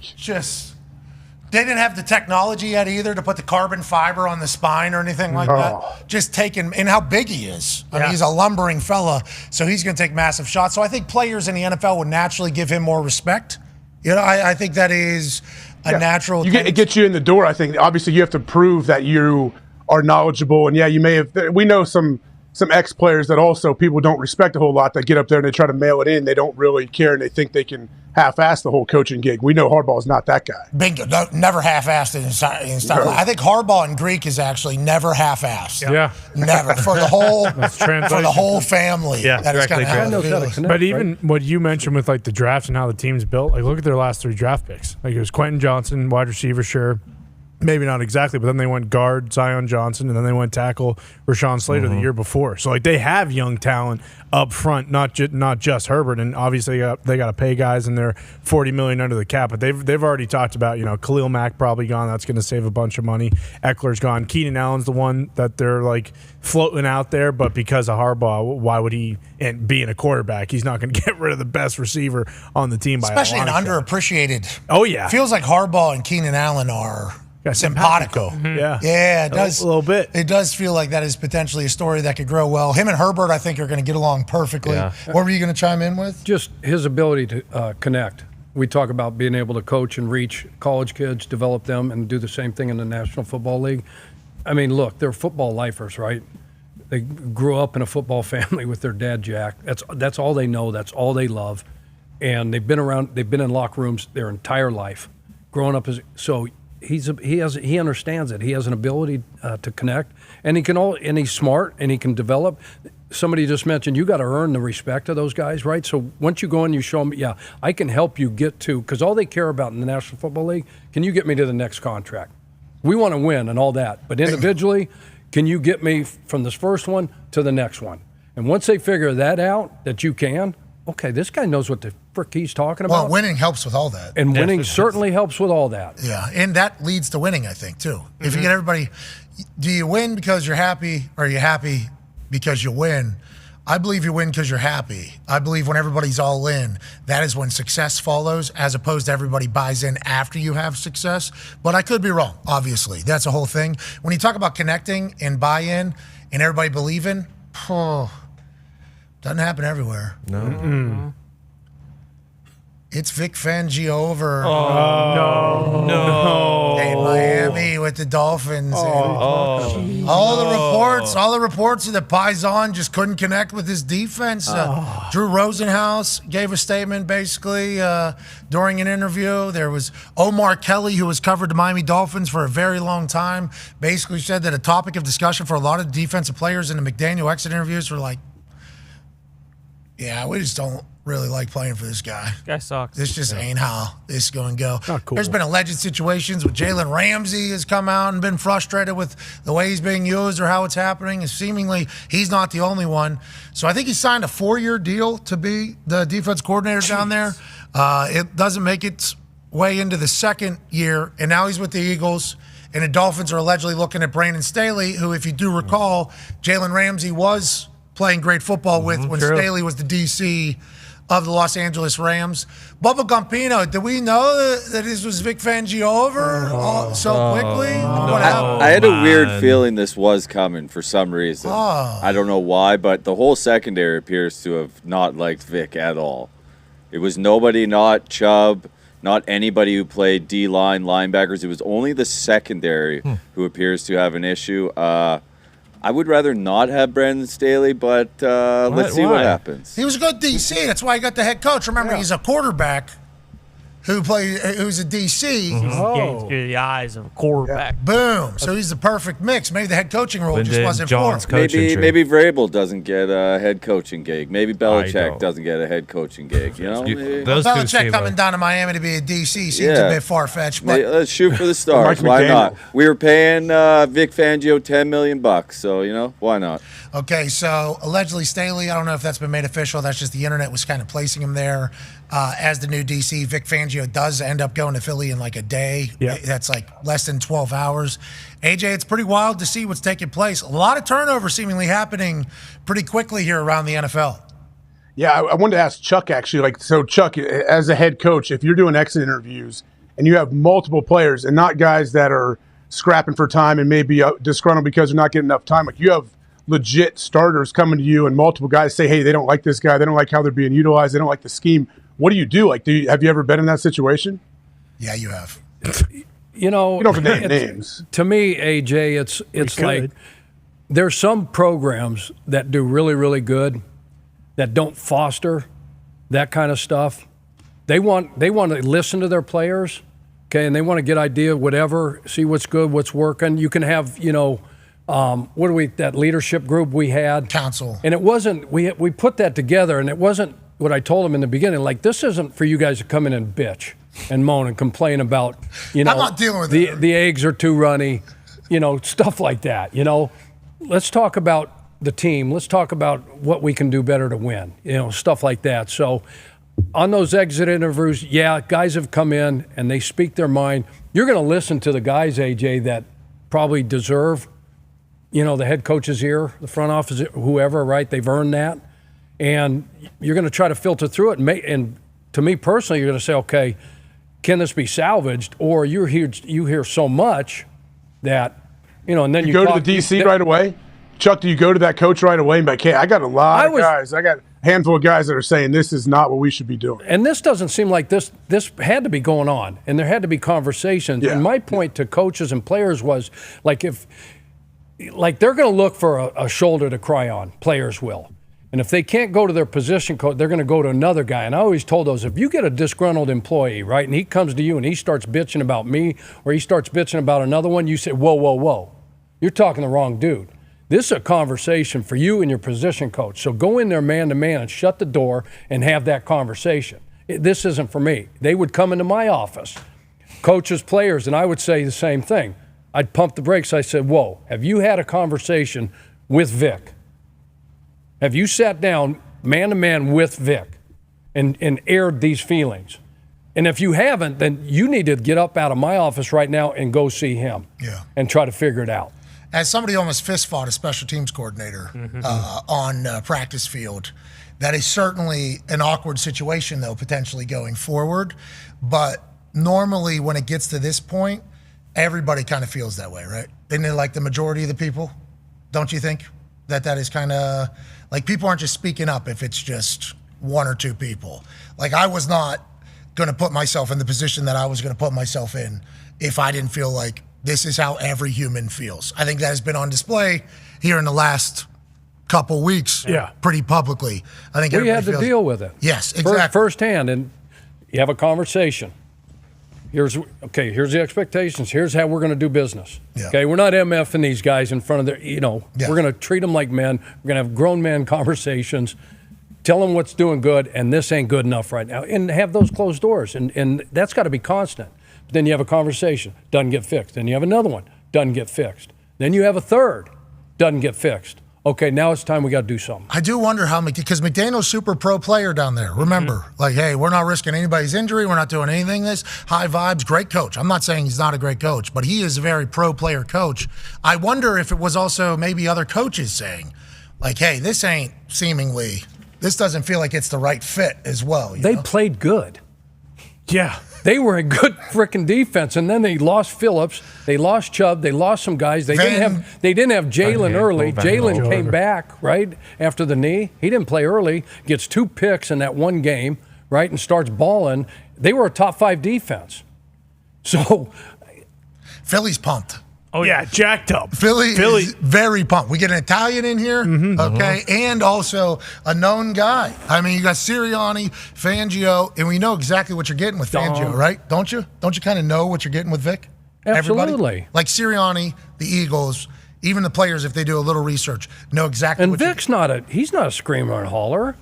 He's a tactician. He's a big brain guy. He's got his X and O's. He knows what he wants. He teaches it. And he's up front, Good for Philly. Now, Miami will figure it out. It just wasn't right for them, right, Gump? Yeah, the Cam Smith they drafted in the second round, cornerback, did not play one single snap this season, and that was he was the first guy to tweet out. He tweeted out just a lock emoji. Oh, nice. We got to go back and rewatch Hard Knocks now, the end season. He wasn't really on it. Fangio stuff. wasn't really on it. Yeah, but even just the vibes of the defense. Like there was that one scene where McDaniel's running around to everybody talking a whole bunch of junk, and there was one group, and this isn't like a bash towards them, but when he goes over to the DBs, Jalen Ramsey doesn't even turn around to acknowledge back to him. Yeah, and that's the head coach. So like that little scene as a vibe feels like that's a problem. Yeah, so that Philadelphia Eagles situation's hilarious. Mm-hmm. Yeah. You got a millennial, like a lot of love and respect for Mike McDaniel. Listen to the way he What said was that, Chuck? And then you got keep it coming. Whatever it was, keep it coming. It just might have been oil and gas. You got a 67, 68-year-old school guy, and then you got the guy in joggers. Why did you say? Because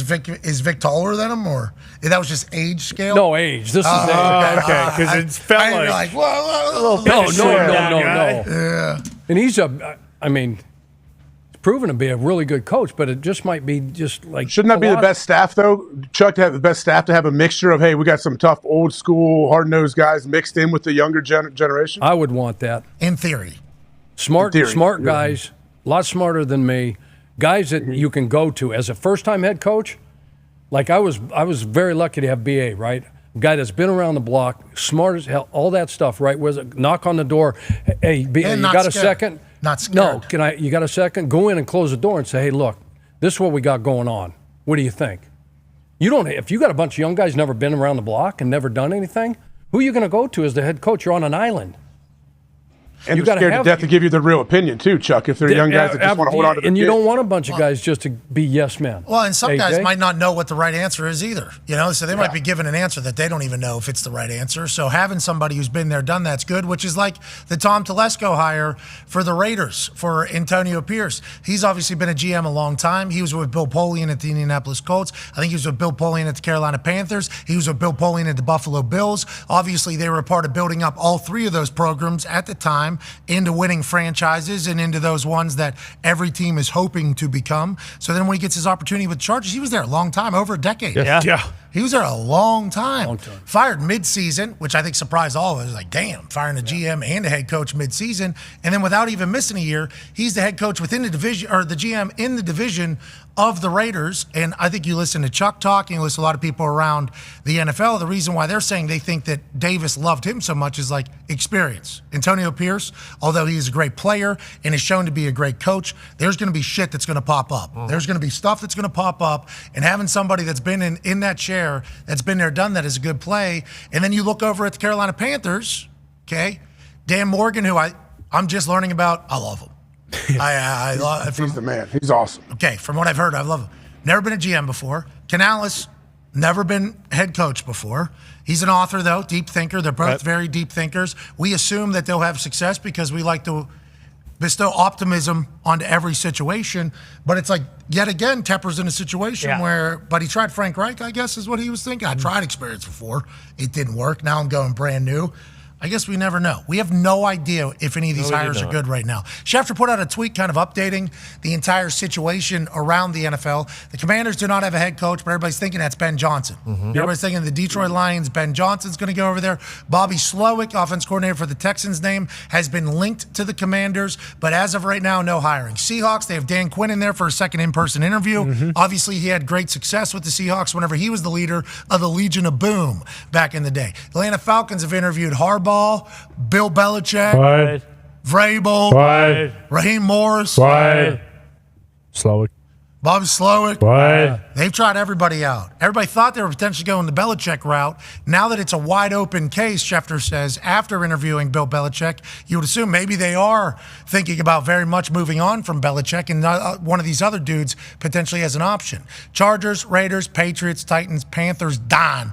3 still left at the moment. AJ, any of those super surprising to you? Any of those a thought of what you think will get finished next? What are your thoughts on this situation of the current hiring cycle? I mean, I would imagine the Falcons it might be next, or the Seahawks if they do officially sign Dan Quinn. Did Belichick do a second interview with the Falcons? Do we know? Yes. Yep. So he did a second interview. They let him out of the place when they knew he wasn't getting courted by a bunch of other teams. Like, yeah, that shows that the they're not dead serious about signing him, at least right now. I mean, they still could end up doing it, but yeah, I wonder how those interviews go. I really do. Like, what does he want to make sure is in place if he's there?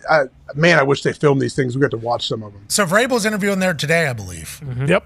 And then he had a flight to the Panthers allegedly scheduled, but that's obviously gone now because Canales gets a head coaching job. So if you think about Belichick, Harbaugh, and Vrabel, it's like Arthur Blank is seemingly trying to bestow, for sure, a little bit of a hard-nosed type culture in there at the head coaching position. What do you think? And what's fugazi and what's not fugazi? It's an appealing job too. We talked about the talent on that Atlanta team. You need a quarterback, probably. Eighth pick in the draft. Yeah, good pick. Yeah, but I don't know what their cap deal is. I don't know if they have capital to move up, with that 8th pick to try to get something higher to get into money for trying to get up Drake May or Caleb. I don't think they can go that far. But Jaden Daniels but they've got players passed Drake May on the most recent Mel Kiper mock draft. That's right. He's 2 now, huh? Yeah. Well, Herb Street said that at the Army-Navy game whenever we were up there doing the show. He said Jaden Daniels. I think Jaden Daniels. The Patriots thought there was a chance. I was praying that you'd be able to get him maybe with the 2nd pick you have in the first draft in the teens or whatever, because nobody's really talking about him as an NFL prospect. He would obviously go on to win the Heisman, and then people like Kirk Herbstreit would come out and say, once they talk to this guy and once they get to know him and learn his story and watch his film, Jaden Daniels is going to skyrocket in the NFL conversation. That's happened before the even interview process started with Jaden Daniels. Good for him. Drake May, obviously, still up in the conversation. He didn't win a lot of games. That's all right. What do you mean? I mean, how many games did he start, though? I think that's a huge deal. How many games he actually played? Played a lot of football. A lot of football. Which I think we're finding out, nothing is 100%, nothing's concrete, but that does help you, I think, when you have a bunch of reps already under your belt by the time you get to the league, at the quarterback position especially. Another thing that NFL people will like, or certain NFL people will like, he was offered like $5 million or something to go play somewhere else. And he said, nah, I'm staying in North Carolina. Yeah. I love staying here. That says a lot about him. Older brother's very competitive, loves ball, loves competing. He's huge. Huge. He is huge. I got a chance to see him. That's like Aiden Hutchinson. When I saw Aiden Hutchinson, you forget. What a specimen this thing is. Monster. Holy shit. When I met Drake May, it was the same thing. I'm like, why am I looking up at I didn't think I was going to be. He's like How tall is he? Like 6'6", He's right? 6'4", 230. He's like the Manning. I remember we played the Colts. I saw Peyton. Yes, and he's big. His presence is big. Good basketball player, obviously. His older brother's good. Good golfer. Good football player, obviously. They say his football IQ. Yeah, quarterback coach. So, if he goes to Bama or if he goes to some other school that was thinking Ohio State, if Drake May was the quarterback, good call, Connor. If Drake May was the quarterback of Ohio State this past year, first overall. Yeah. I think so. They're probably winning the entire thing. Yeah, but Caleb Williams, obviously, people are saying once in a generation, and when you watch him play college ball, he's electrifying. Will he be able to play that same style in the NFL? That's the only question. Yeah. I'm excited to see. If he can, he's going to be phenomenal. If he can't, it's like, all right, it was awesome in college. I think he will be able. I would like you on the record to say, I think he will be able to. But whenever you're watching these D lines on Sunday and these outside linebackers, and then you watch the college ones, granted, they'll play against 2 to 3 guys a year that are going to end up in the NFL that are outside linebackers and D linemen and everything like that. The NFL is the all-star game of every generation before you. In the slow, try hard, good sound, they fade out. Not around. And you know who's still in there? 4-2, 4-3, 4-4. Yep. A lot of his game is extending and shaking, and I think he will be. This is me saying I think he will be able to do this in the NFL. But if he can't, we're going to have to learn a lot about deciphering a defense and can he make every throw inside the pocket? That's the whole question. So I love Caleb, and I'm excited to see if he can work in the NFL. But that whole thing, can he be the same guy in the NFL, is certainly a worthy question to be asked, especially with how athletic the NFL is now. Well, and it's not necessarily fair, but when they talk about his athleticism and his speed and his elusiveness, a lot of that probably comes down to what he runs at the combine. If he runs, a high 4.5 or a 4.6 40, and Drake May is kind of within that same ballpark, and then Jaden Daniels goes out and runs a low 4.3 or something like that, then are a lot of people going to be okay, well, Jaden Daniels is clearly the superior athlete. He won a Heisman. Like, we've seen what he can do, and do we see him potentially start to slide down a little bit if it's not like, oh, okay, well, he's an unbelievable athlete on tape, but then when we're watching him at the combine and his... You know all you need? You just need one billionaire. True. Yeah. Bingo. That's all you need. To me, you need one billionaire to be like, yep, that's the face of my program. To me, it's like pairing them with the head coach, all right, and then the OC. And are they going to do and run a system that is, conducive to this guy's skill set? Shane Steichen, they went and got Anthony Richardson because of that offense and what he did with Hurts. And here's how we're going to use the guy. And we're going to accentuate his strengths, and we're going to hide any weakness that he has. So to me, it's like where they end up. And if you get some guys that don't know how to develop a guy, that's the lure of Harbaugh. He's won everywhere he's been, right? But look at the quarterbacks that he's had and that he's developed and have flourished in his program. Yeah, he can coach. The guy can coach. Yeah. And that's the thing. Like, we are just without a doubt, Justin Fields is not playing quarterback in Chicago. Like, are we all on that same page? Because I don't think I'm there yet. Where it's, hey, for sure Fields is gone and they're going to draft Caleb. But I mean, it's probably the most likely situation. It just feels like that process hasn't even really started yet. Yeah, I'm pumped for draft season. So pumped because it's such a joke. Yeah, it is such a It's joke. going to change. It's going to change 1,000 times from now until then as well. And for people that don't know our show or pretty new to our show, draft night is one of our biggest nights every single year. Love it. And the reason why is because leading up to the draft, obviously we cover it all. The combine's here in our backyard. It's been extended another year here in Indianapolis. It's a perfect city for it. I'm happy it's sticking around. But none of it means shit. Nope. Literally none of it means shit. We have no idea. Marvin Harrison Jr. is going to be a great NFL wide receiver, right? Yes. Yeah. Maybe. What if he ends up in a place where a guy can't throw the damn ball? Exactly. You know, like, Exactly. There's so many different factors that go into it all. How does this person handle having money now and free time and not just having his entire life scheduled like it is in college? There's so many factors in having success. And I think the reason why we cover it that way is because we've both been in the locker room, and obviously Chuck has coached locker rooms where, boy, this draft pick took my friend's job on draft night, so my friend gets fired for this person to come in because they're younger and better and everything.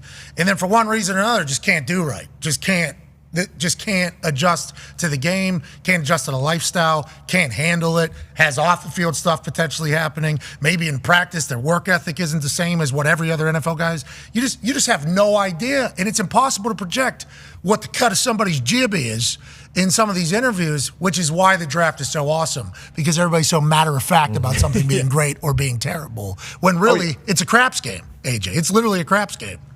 Yeah, and I know Lombo loves talking about when they grade the draft, like the day after. Oh, who won the draft? That's almost the same thing, though, we do with head coaches. If you won the press release and you hired a great coach, that none of that really matters. Who cares? Great if your fan base is excited for a couple months. If you don't win games, it doesn't mean anything if you won the fans back in February when you hired a coach. I appreciate people being excited. It's when they go the other way. This guy's terrible. It's like, you have no idea. We don't know. Yeah. We don't know either way, guys. We don't know either way yet. J.J. Watt got booed out of Houston. He's not the only one. The Detroit Lions had the worst draft in the history. They got 4 starters out of that that are currently in the NFC Championship. And then you heard Chuck there. He said, like, quietly as a college coach, recruiting? I mean, we can kill it. You have no idea for recruiting class. I'm sorry for Chuck. No, that's a good thing. I mean, look at the Packers, like the Jordan Love draft. Like, I wanted to drive off a bridge going home, and then now 4 years later, like, I'm going to the moon because like they got the right guy. But it took 4 years for him to actually get an opportunity. Ladies and gentlemen, let's pivot away from the NFL and from football, and let's go to the squared circle. Yeah. Oh yeah. This weekend is one of the greatest events just of anything that ever exists. Yep. The Royal Rumble. Wow. He's down in Florida on Saturday night, only available on the Peacock, obviously. And the man who's joining us now has been around the wrestling business forever. Now, there's a lot being talked about today in WWE world, but this man is coming on to talk about the greatness of the run that he has not only had with the current reigning, defending, undisputed heavyweight champion of the entire world, Universal Champion of the entire world, but what he's done for the entire business as a whole. Founder of ECW, current wise man to our tribal chief. Amen. Ladies and gentlemen, Paul Heyman. Yeah, Paul. How we doing? We still doing this? We still doing this? This? Are we still the ones? Absolutely. We're still the ones. Well, of course we're the ones. Okay, all right. I just want to make And when it comes to ESPN, sir, you the one. No.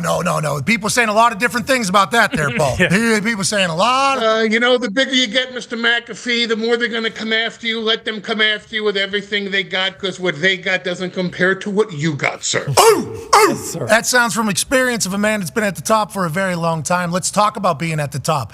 Royal Rumble is obviously an event that can catapult and change careers. Roman Reigns is at the top of the mountain. They're talking about building a different Mount Rushmore for this man. Rock just said that the other day on First Take because of his greatness. But when you think about the Royal Rumble on Saturday night, what's at stake for some of these superstars? Why should people who maybe don't follow the wrestling world as much maybe tune in on Saturday to electricity for 3 hours or so? Because it is the most unpredictable event of the year. And I don't just mean in WWE or in sports or entertainment or sports entertainment. You just don't know what's going to happen. And here's the most exciting part about it. We don't know what's going to happen because there's so many variables when you have potentially 30 people in the ring at the same time. Now, the likelihood of all 30 being in there by the time the 30th man or woman comes out is small. With that many hands and feet running around the ring, things can go wrong. And as Vince McMahon used to say, what can possibly go wrong on live television? So it's not only an unpredictable event, it's an event where more conspiracy theories come out in the media by people who have knowledge of the inside tracking, saying, here it is. Here's your spoiler. Here's what's going to happen. Here's what's going to happen at WrestleMania. They're all wrong. And because everyone's trying to understand the dynamics, the plots, the storylines, the inter-exchanges of the interchanges that happen at the Royal Rumble that then propel you into the biggest show of the year, WrestleMania. It'd be like me telling you what was going to happen over the weekend when you had the two hottest, youngest quarterbacks in the NFL battling against each other, and we're saying, hey, I'll tell you what the score is going to be an hour before the game. Everybody thinks they know, but nobody truly knows, and you don't know until it's over. And that game can change your career forever and your legacy, just like the Royal Rumble has the opportunity to do that. The road to WrestleMania starts at the Royal Rumble, and potentially a road to a legacy remembered forever in wrestling starts at the Royal Rumble this Saturday as well for many. 30 superstars. Well, probably 20 superstars can change the trajectory of their entire career. 10 normally, big names, Hall of Famers, legends come back, but there's a group, 20 or so, that can change everything for their family and for their future. Where an unknown can become a legend in one move. It's where someone, can you imagine the publicity of someone who is right now, I would say, a favorite to win is CM Punk. So what happens if some unknown, someone from NXT, someone that comes in from out of the blue, someone that comes in from another promotion, someone that hasn't been around in years, throws CM Punk over the top rope, or Cody Rhodes over the top rope? Well, what happens if a surprise comes in and you go, my God, this is the surprise that's going to win, and go on to WrestleMania against Roman Reigns or against Seth Rollins, and that surprise gets dumped over the top rope. Gunther gets thrown over the top rope. Now, if it's by CM Punk or Cody Rhodes, I understand that. But what if it's by an unknown? What if it's by someone you've never seen before? What if it's by a returning legend? What if it's from someone who comes in from another promotion? And all of a sudden you have Gunther breathing down someone's neck. Yeah, here we go. There are so many variables in the Royal Rumble match itself, let alone in the Royal Rumble event, with Roman Reigns defending the title in a fatal four-way match which has been designed. How'd you let that happen? Paul, how'd you let that happen? You're the wise man. You've been around the business a long time. Roman doesn't even have to get pinned. He loses his title. Yeah. He's had it for over 1,200 days. Doesn't even have to get pinned. He's taking on Randy Orton, LA Knight. And AJ Styles, former champion in of himself. And if any of them pin each other, Roman Reigns is no longer the champion. You let that happen. Come on. That's on your watch. That's on you. I didn't think you would ever let that happen.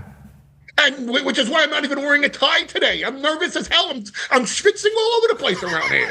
It's, here's what happened. We have a villainous James Bond in Aldis, Nick Aldis, as the SmackDown executive in charge of all things related to SmackDown.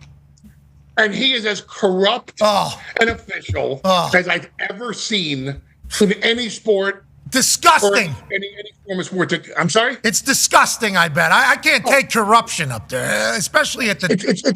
It's repugnant. It's horrible.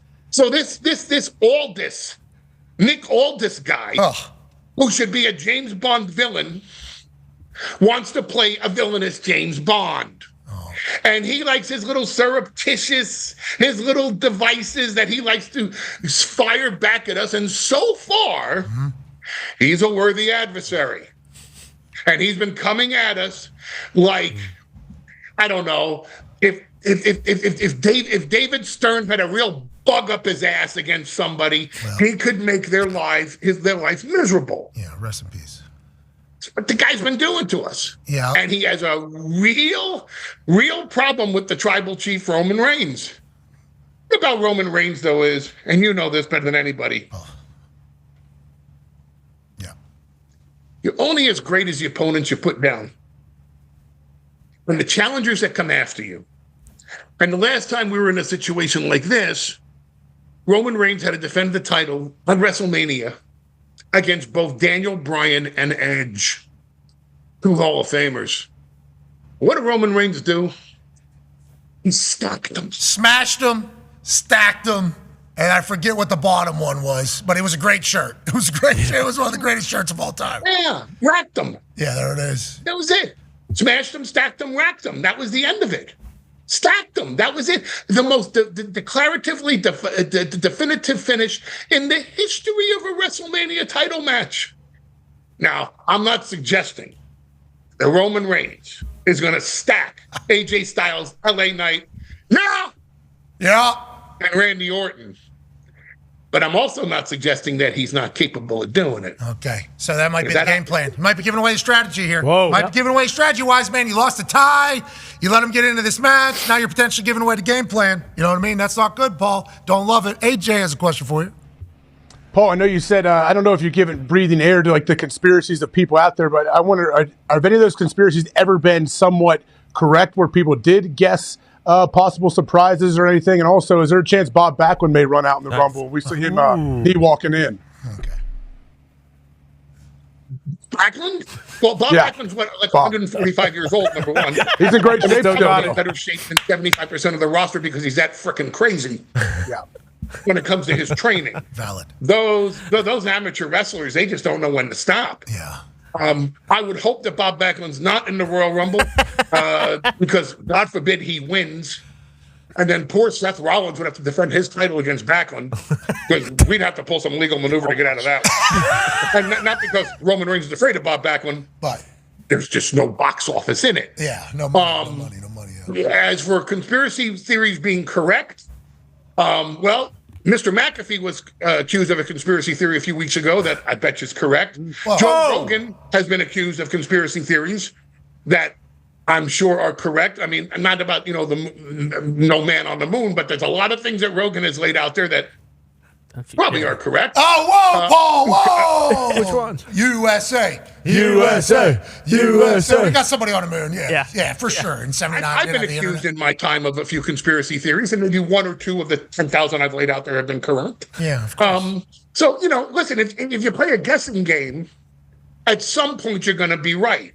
If you give me 100 guesses as to how many points a football team can score, at some point I'm going to get it right. Well, unless they score 101 points. Ooh, which would be crazy. Yeah. Would you imagine for an NFL game, you get 100 guesses to guess how many points they're going to score? All right, give me 1 through 100. Right. And then Patrick Mahomes somehow goes out and scores 110 points. Damn it! This guy's an asshole. Paul, how long? Is that a spoiler?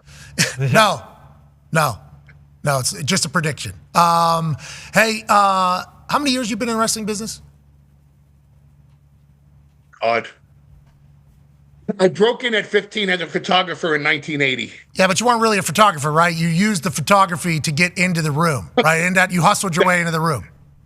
Well, that's a conspiracy theory there. No. Yeah, that's a matter of fact, if I do recall. I became a performer at 21 in 1987. Okay, so 36 years you've been doing this, depending upon what time of the year it was, maybe 37, depending upon the starting date. Roman Reigns, like The Rock said it on First Take the other day, and that feels like that's cooked. That would be big box office for old Paul Heyman and Roman Reigns. But The Rock said something about if there's a Mount Rushmore in wrestling, everybody has arguments on who's on it. He said we need to build another mountain to put Roman Reigns' face on it. So he has the utmost respect, obviously, for his cousin, I do believe. Roman is Rock's cousin. Yes. Why is that? Why is Roman the greatest of all time? And how do you feel about the current run where he has been champion for how many days? Oh, my God. We're approaching 1,300 now. Straight. Wow. 365 days in a year. Mm-hmm. Okay? In the world and not just the days, but it's not like on a day that he loses and then he wins it back, and so therefore it's a consecutive day. It's 1,300 undefeated micro moments of every single day. It's just he's untouchable. Why? Roman Reigns is the greatest of all time and deserves his own Mount Rushmore because in the modern era, no one can hold the title this long. It's impossible. The system is not designed for that to happen. The same way the system is not designed through the Major League Baseball draft, the NBA draft, the NHL draft, the NFL draft, for a real dynasty to take place anymore. The Chicago Bulls of the 1980s, the New York Yankees of the 1920s, the Pittsburgh Steelers and the Miami Dolphins and the Dallas Cowboys of the 70s and the early 80s. The game is not designed for that anymore, nor is WWE. WWE doesn't want a champion for 4 years straight. They just don't. It's too dominant. It's too much of this and to focus on one talent. What happens if that talent says, well, my contract's coming up and I can't be beat and this is what I want? You have to give it to him because he's unbeatable, because he's the man. He's the tribal chief. Oh, so nobody is supposed to become that powerful within WWE anymore. The system's just not designed for it. And Roman Reigns has bucked against the system and has maintained that level of dominance at the very top, where no one else is even in his stratosphere, let alone in his league, in an era where it's not supposed to happen. Now, back in the day of The Rock and Stone Cold Steve Austin and DX, it was supposed to happen. There was supposed to be a star. There was supposed to be a Hulk Hogan, a Bruno Sammartino. And later on, a Rock, Austin, Triple H, Shawn Michaels, Taker. That's not supposed to happen anymore. It's supposed to be spread out amongst the roster. That's why there's 30 men in the Royal Rumble competing for the mere opportunity of cashing in that victory to face either Seth Rollins or Roman Reigns at WrestleMania. So Roman Reigns, to me, and to everyone else that has any semblance of intelligence, is the greatest of all time and deserves his own Mount Rushmore. And I'd even throw the other four off their Mount Rushmore and put his face on that one too. All four of them. Ooh. Yeah. So 5 Roman Reigns' faces on the side of mountains. Well, 4 on one, and then 1 on the other with just one, a little face with a little less of a double chin. Oh. Of his wise man. What are those called? What were those part of the Rockies we were on when we were on out to Boulder? What are they called? Flat irons. Yeah, but what's that called? Those types of before the mountain. There's plateau. No. Summit. Foothills. Foothills. There should be a Paul Heyman foothill. You're saying on the other side of that Mount Rushmore for Roman Reigns. Well, just for for demographic purposes of putting a little synagogue there, so then you get all the Hebrews that come. I love that. We have the yarmulke sales alone would be enormous. And I don't know how many yarmulkes you sell in the Dakotas right now. Would you pick it up and move it would be the next question. If it did have a synagogue be a part of it to make it a little bit more easy to travel to. I mean, that's a whole conversation you're going to have someday whenever it's all said and done. We have a minute until a hard out on ESPN, but we'll continue on YouTube and ESPN Plus. So if I cut you off during your next great answer, understand that it's so I could say goodbye to people. Connor has talking sound bites. Yeah, bingo. Well, Connor has a question for you that actually has a great setup. So I'm going to interrupt a great answer from you. It's just what I'm telling you right now. Yeah, wise man. Obviously, the road to WrestleMania starts Sunday, and that road ends in Philadelphia. What can we expect out of Philly as far as atmospheres go in WrestleMania? Because LA's one thing, and that's where it was, and that was fantastic, unbelievable set. But Philadelphia as a whole is a completely different city. What do you think we're going to get out of that atmosphere from the Philadelphians, brother? Single greatest crowd in the history of WWE, an interactive audience, the likes of which you've never seen. Imagine 100,000 people at the same time going to the Rocky Horror Picture Show. And that mosh pit will be in Philadelphia April 6 and 7 for WrestleMania. Soundbite. Boom! Baby. We're off ESPN. We'll see you tomorrow for a Feel Good Friday. Be a friend, tell a friend something nice. Nailed it. Wow. Obviously, you got history with Philadelphia. ECW. And for the years that you've been in, we're good. We're still good. We good. You are the one, by the way. You are the one. I think everybody acknowledges that. But for the years you've been with the WWE, obviously the London crowds get a big pop. A lot of the European crowds get massive respect. I've had the opportunity to be in some places where, like, hey, it feels different. But to describe the Philadelphia crowd as the single greatest wrestling crowd is obviously a massive statement by somebody who's been around a long time. Is that because of the ECW days you got to see it at its finest, or has it rang true basically throughout it all? And why are they such a good crowd, you think? They're such a great crowd because they were trained to be by Paul Heyman, and they will continue on that legacy because they will have plenty of reason to stand, cheer, hoop, holler, stomp, and go crazy in acknowledgement of the greatness of their tribal chief, Roman Reigns. All right. Well, it sounds like you got it figured out. We can't thank you enough for joining us. I'll be watching.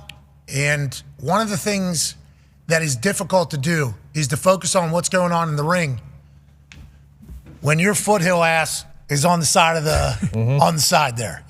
Your facial expressions, your despair, your emotion, your energy, your excitement. Buddy, I told you one time, I'm like, Paul, I want to let you know, because you know that I'm a massive fan of yours, and you've helped me out immensely in every aspect of my profession, not just with this show, everything. You've literally helped me out with everything. I said, buddy, it's hard for me not to just say, well, Paul Heyman steals the show every time. You go, additive. I just want to add to the scene. You certainly do that. And anytime you want to come back and add to this program, we'd be incredibly grateful, Paul. Oh, cool. I'll see you tomorrow. Tomorrow's Friday. You ain't gonna see me anywhere. You're gonna see me anywhere. SmackDown, though, I heard there's a commentary. Huh? Ooh. I heard there's a commentary spot open up. Huh? Wise man? My recommendation. It means a lot. Tell you what, come to the Rumble. We'll talk about it. I got a kid now. Yeah, that's far. Championship weekend. All right. Hey, listen. Whatever the case, whenever I see you next, I'll give you a hug, and I appreciate you. Ladies and gentlemen. And the Rumble is in Florida, where the weather's very nice. Oh, it's cold and we could, we had zero. Take a trip up after Tampa. We have to St. Pete. We go to Boca. We play some mahjong and shuffleboard. What?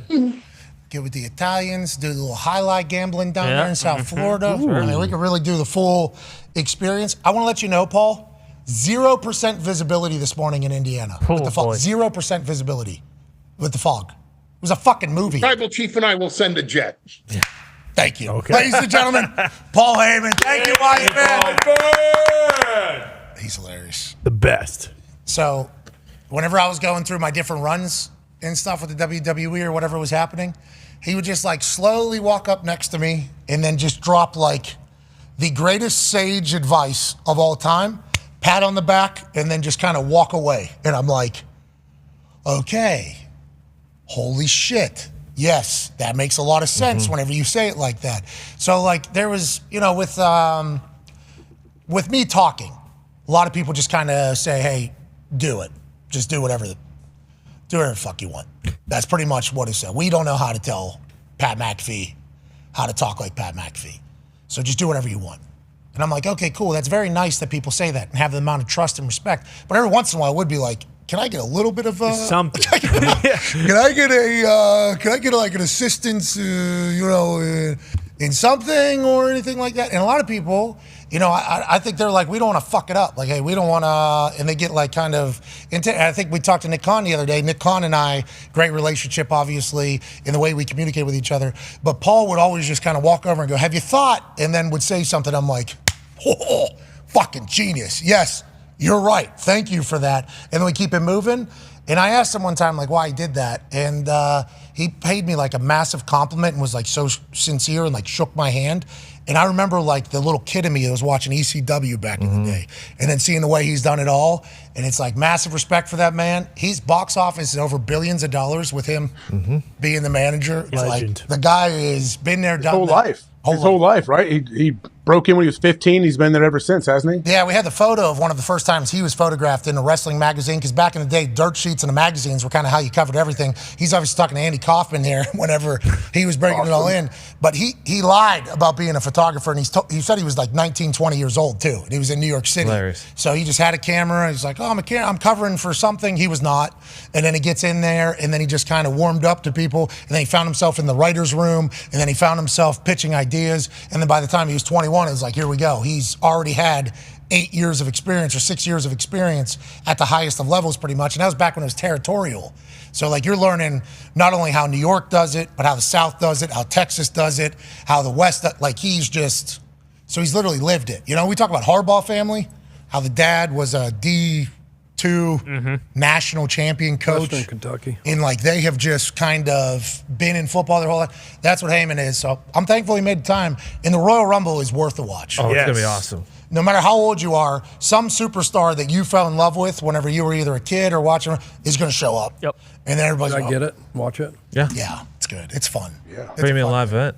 It's a fun You got Peacock. I've got an opportunity. What's it on the cock? The cock, yeah. Peacock. Yep. I got the Miz winning.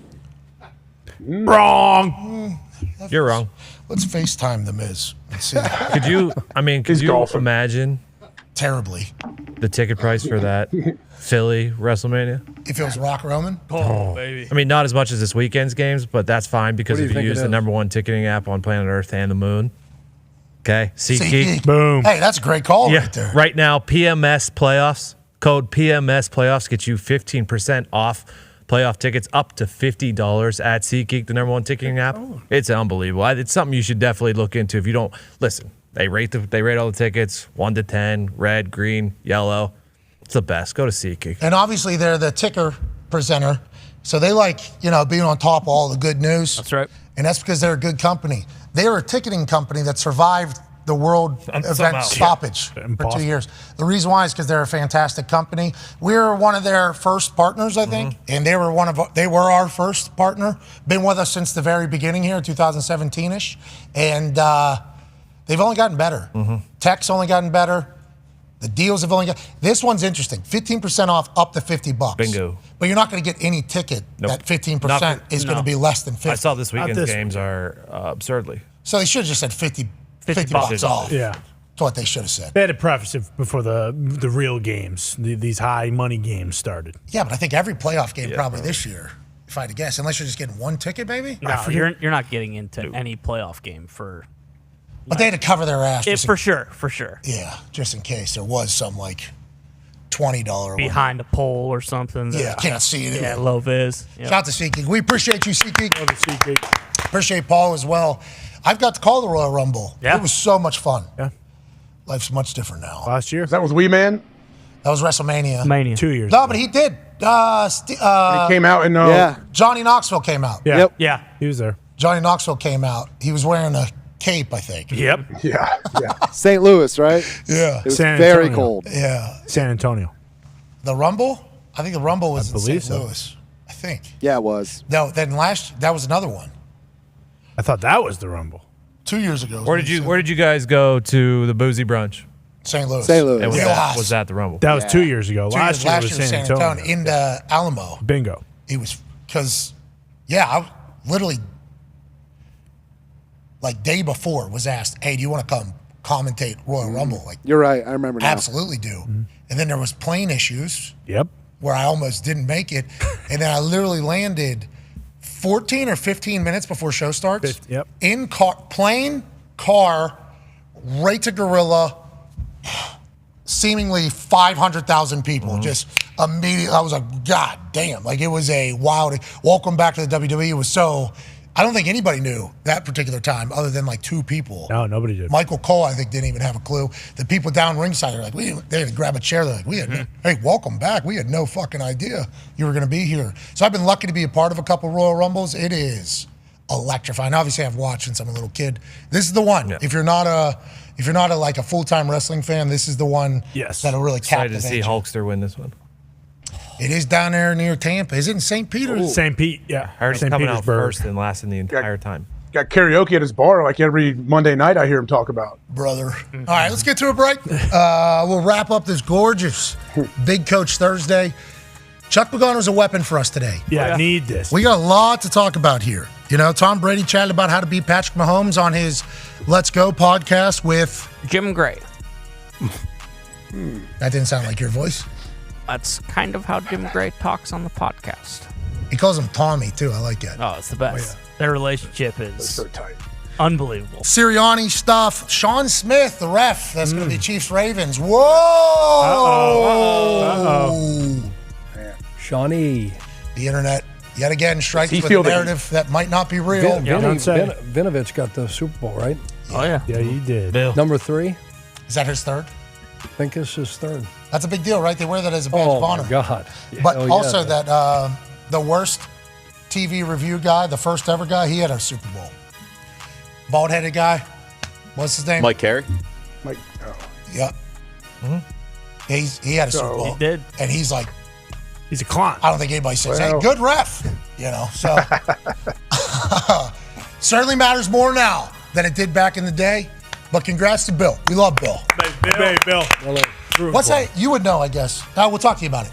The refs with the head coaches here through playoffs. Yeah. Interesting. There's like 3 white caps on the field at all times. Seems to be smooth. They've been consistent.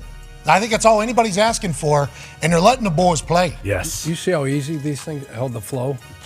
And, there's no penalty. I mean, they're letting them play. And having that dude there, we'll talk about it, like you said, but...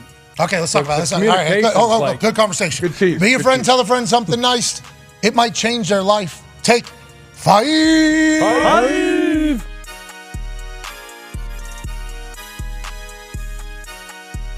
What's up, y'all? Welcome to another episode of Undercover Dogs. These are the Divisional Undercover Dogs. We had an unbelievable week. He's an undercover dog.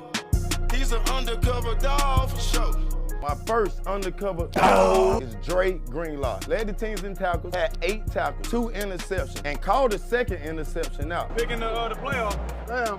I mess around and get another one now. My second undercover dog is Shamari Connor. Rookie safety for the Chiefs, led the teams in tackle, had a forced fumble against the Bills. He had the highest PFF grades. My third undercover dog is Jack Fox. Pinned the Buccaneers on the 13, the 10, and the 8. MCDC opening up Monday saying he was the reason why the Lions won the game. One of the reasons I thought Jack Fox was outstanding, flipping the field, our coverage units. These are my 3 undercover dogs. Now it's time to see my championship dogs. Y'all tune in, help me, #undercover dogs this week so I can find undercover dogs for championship weekend. He's an undercover dog. He's an undercover dog for sure. I feel really good. Like my body feels fresh, my mind clear. Like I'm gonna go do it tonight, I think, you know? Like I'm gonna go do it. 77,899 people going bananas. I thought I wouldn't be able to sleep last night. I thought that I'd wake up with high anxiety. That is not the case at all. I am so ready to get out there and do what I was put on this earth to do. I'll be walking out of that thing alone. This is a big night because 11 years ago tonight, I had my match with Jerry Lawler wrestling. Come on! Broadcast colleagues, same night, 11 years apart, could become the first undefeated broadcast team in the history WWE wrestling. Not could. We will become. Only two superstars have actually commentated on the same WrestleMania that they had a match on. Pat McAfee joins that club tonight. Pontius is in and Party Boy's here. Pontius is here. Party Boy is in WrestleMania. Pontius' cheeks are out in WrestleMania. Now he's putting that thing up on Sami Zayn. I would like to say that that's the first time I've seen Pontius' ass, but that is not the case. Hey, look it. Weeman's here. Punches and bunches from Heyman. Heyman's so angry. Oh, look at this. Body slam. Heyman, body slamming Sami Zayn. Heyman used to kick himself in the face. Are you kidding me? Now he's body slamming Sami Zayn. You know, I've walked out that ramp into this setting probably 10 million times in my mind. There was a time where every time I walked out of a door, I was acting as if I was walking into a WWE arena. So tonight, whenever I feel that energy, just hoping that I don't have a heart attack immediately. I'm hoping that I don't get too gassed, and I'm hoping I put on a damn good show because I've been thinking about this for 23 years. Let's walk the grill and do this thing, huh? I'm prepared, I'm ready, I'm excited. Hey, who do you want to see tonight? I want to see Pat McAfee tonight.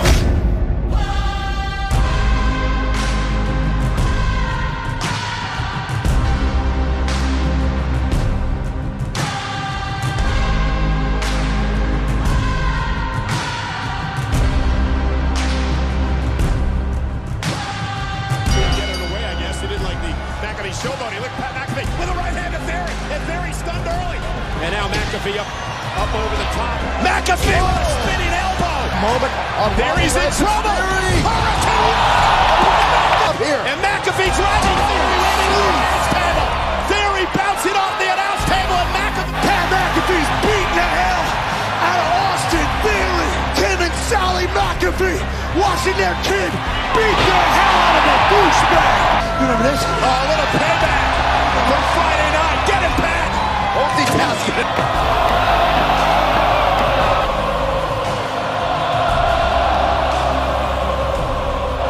McAfee, McAfee lands on his feet. Austin Theory not sure what to do. Holy moly! I'm a sick for the brand! And so is this.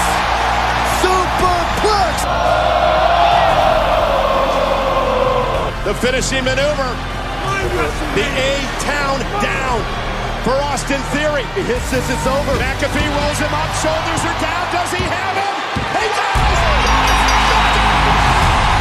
McAfee wins! Yes! McAfee wins! Dreams come true! Believe it, Michael!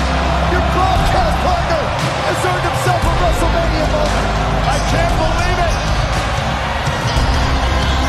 This is absolutely incredible. Yes, Pat. Yes. McMahon gets himself. Oh my God. Ready to stop it. Oh, from behind. What the hell's going on? And then McAfee. Are you kidding me? Get yourself to McAfee beat his little punk. Oh, yeah, that insult. I dreamt of being Steve Austin. I dreamt of being in a building when that glass breaks and all of a sudden the toughest son of a bitch on earth comes out. The fact that I never got to see it as a kid, then I get to watch his last match live, it was awesome.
got beer in my ears. Like, it feels like I got water in my ears. I got beer in both of my ears.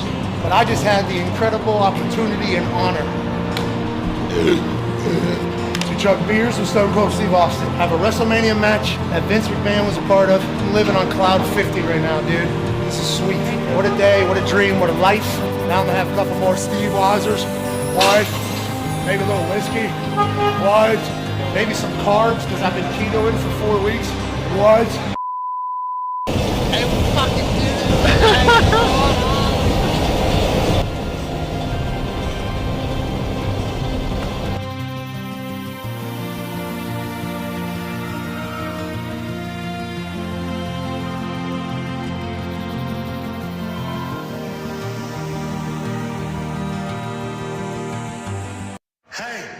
Why? Let's go!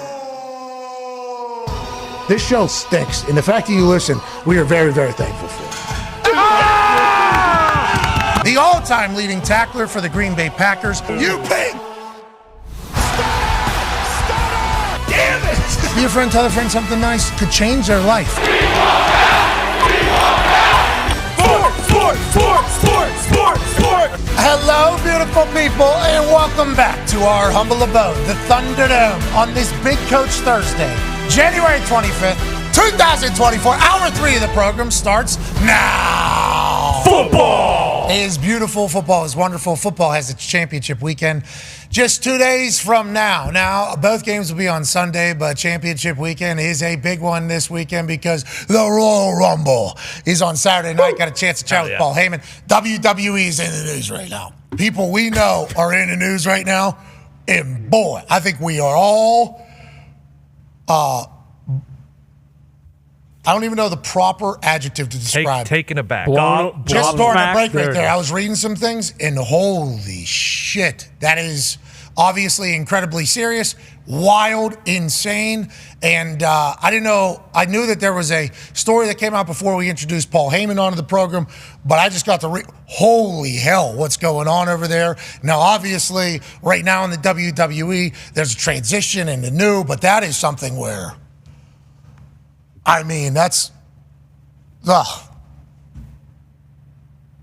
it's that. It's terrible. It's so many things. Anyways, the world is a wild one, obviously. Let's be good to each other. That's AJ Hawk. Yeah. The Toxic Table is here at Boston Connor and at Ty Schmidt. One half of the Hammer, Dahn. Cowboys, Tone Diggs is here. And a man who is our coach, the people's coach. 36 years in the football world as a coach, 18 in college, 18 in the NFL.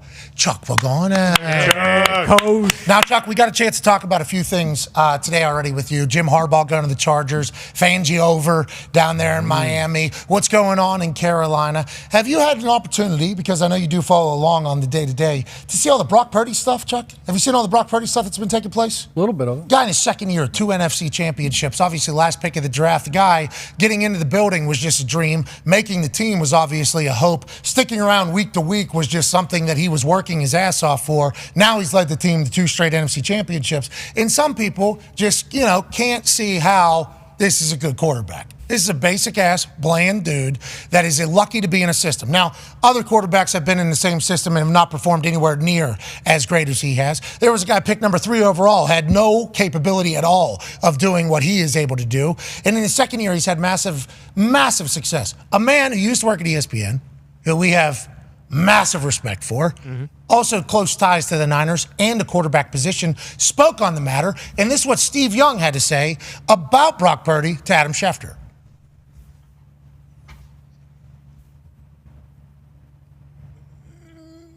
Now. Boom. And we're going to run it. Steve Young. Yep. I've said many times, Brock has the Force.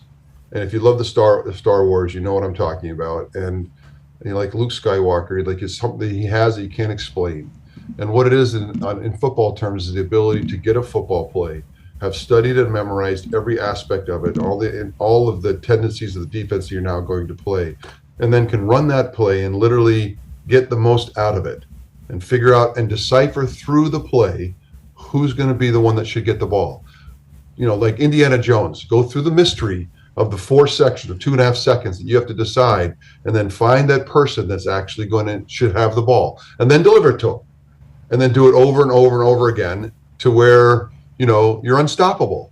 Obviously, coming from an office, it's pretty busy. Got a lot of things done. I think he's a money guy as well as a football legend and everything else he's got popping off. But what he just described there about Brock Purdy hasn't really been chatted about enough. Like what he's doing at the rate in which he's doing it, how quickly he's doing it, and how young he is doing it all is a phenomenon almost. What are your thoughts on Brock Purdy and how Shanahan has kind of developed him? No, it's a great depiction of him because we talk about a lot of guys that have a ton of talent, ton of skill set, a lot of quarterbacks that were taken way higher than this guy was taken, Mr. Irrelevant, that can't do the things that he does. His ability just to process.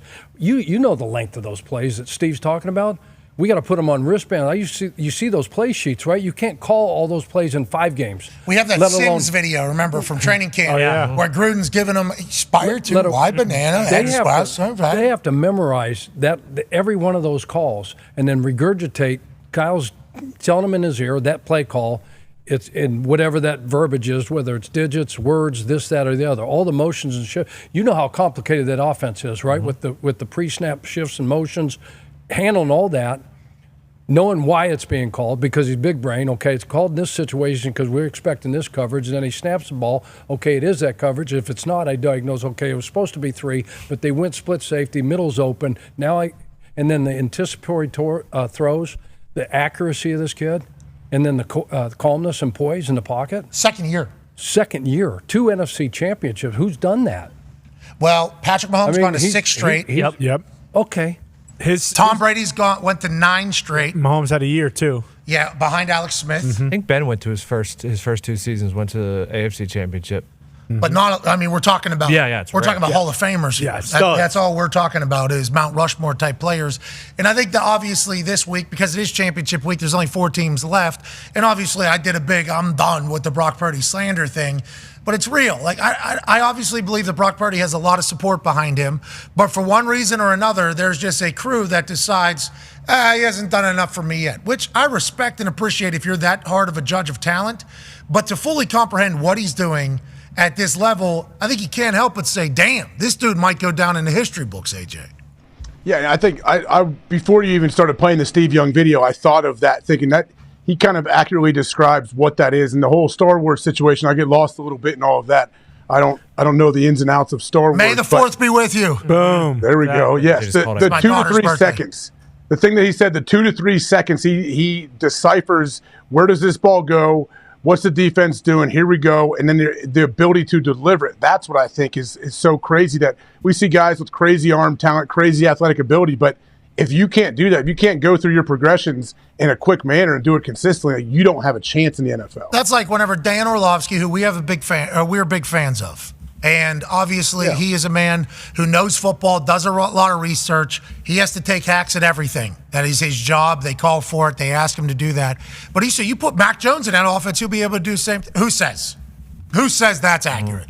Nobody. But whenever those things are said, not me, when those things are said, people just start thinking, yeah, he is a system player. Yeah, anybody that can throw a football could do that. It's like, oh, so anybody can throw a football could be an NFL quarterback? Anybody that can catch a football and run fast can be an NFL wide receiver? No, there's levels to this shit. And this guy has only won and played great.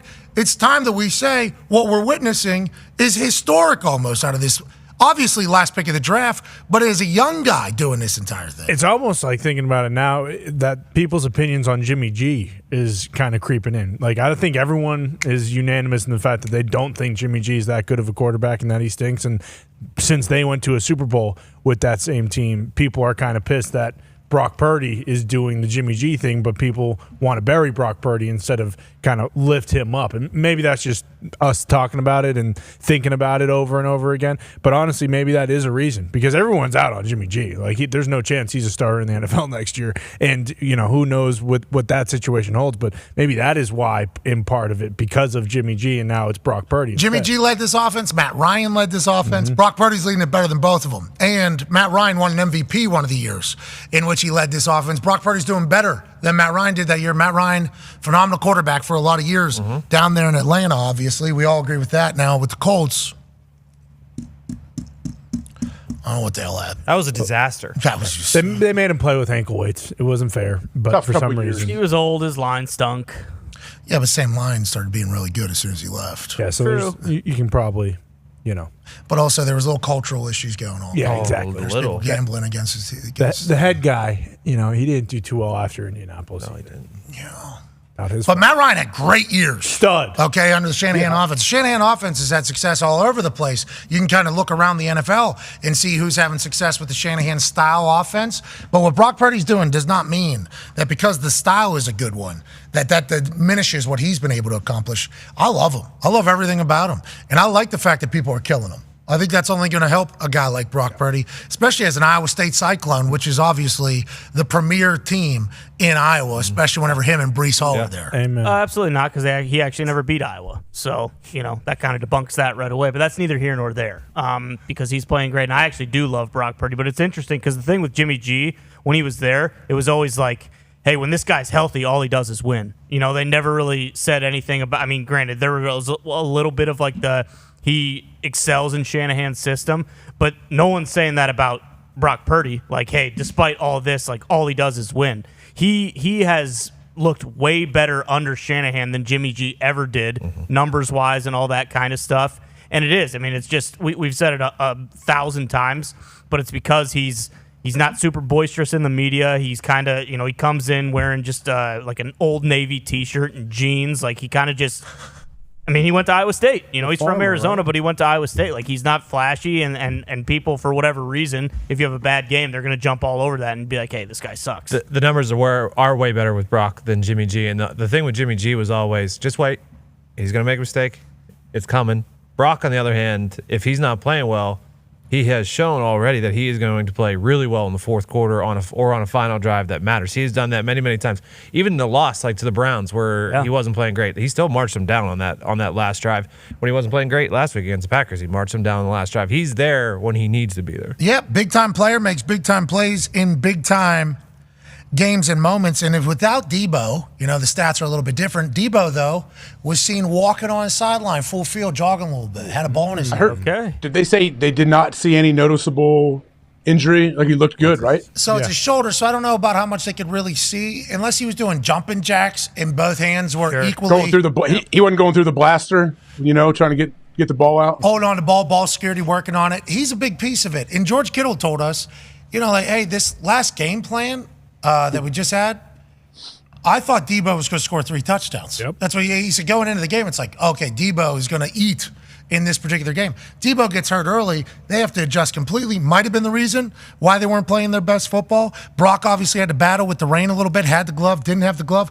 But once again, he's only in his second year. He has so many things left that he has not even been through or tried, or that defensive lineup against whatever player we're having. He still has all those things to pull from and to call from. Second-year quarterback with everything that was on the line in that football game, to everybody's point about he didn't need to be great until he needed to be great in that fourth quarter and that drive, overcome everything that happened bad up until that drive.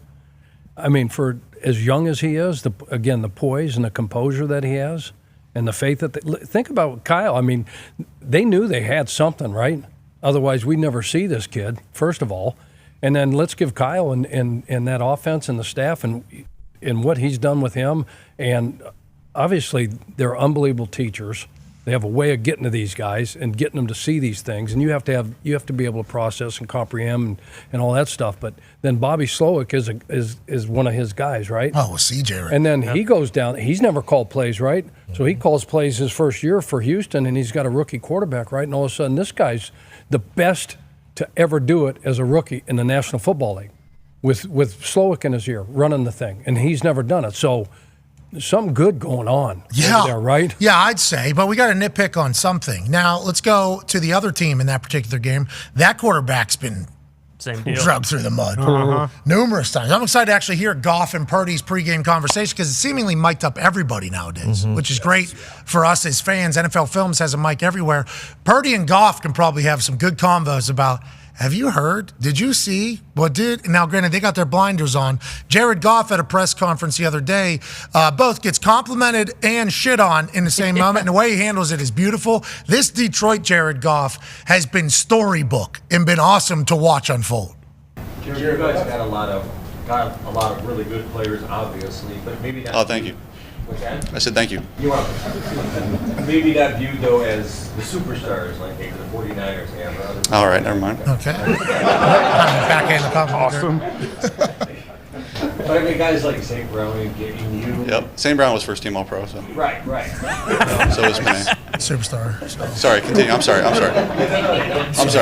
You got good questions. But do you feel like this is a chance for more? Yeah, I know what you're getting at. Yes, I do. I think we've got a ton of great players who maybe haven't had the national stage that up to this point that a lot of other guys have, and obviously they have a ton of good players as well, and a ton of Pro Bowlers and All-Pro players over there, and we feel like we've got a lot of good players too, though, like you mentioned, and excited to play on another national stage and be able to showcase that.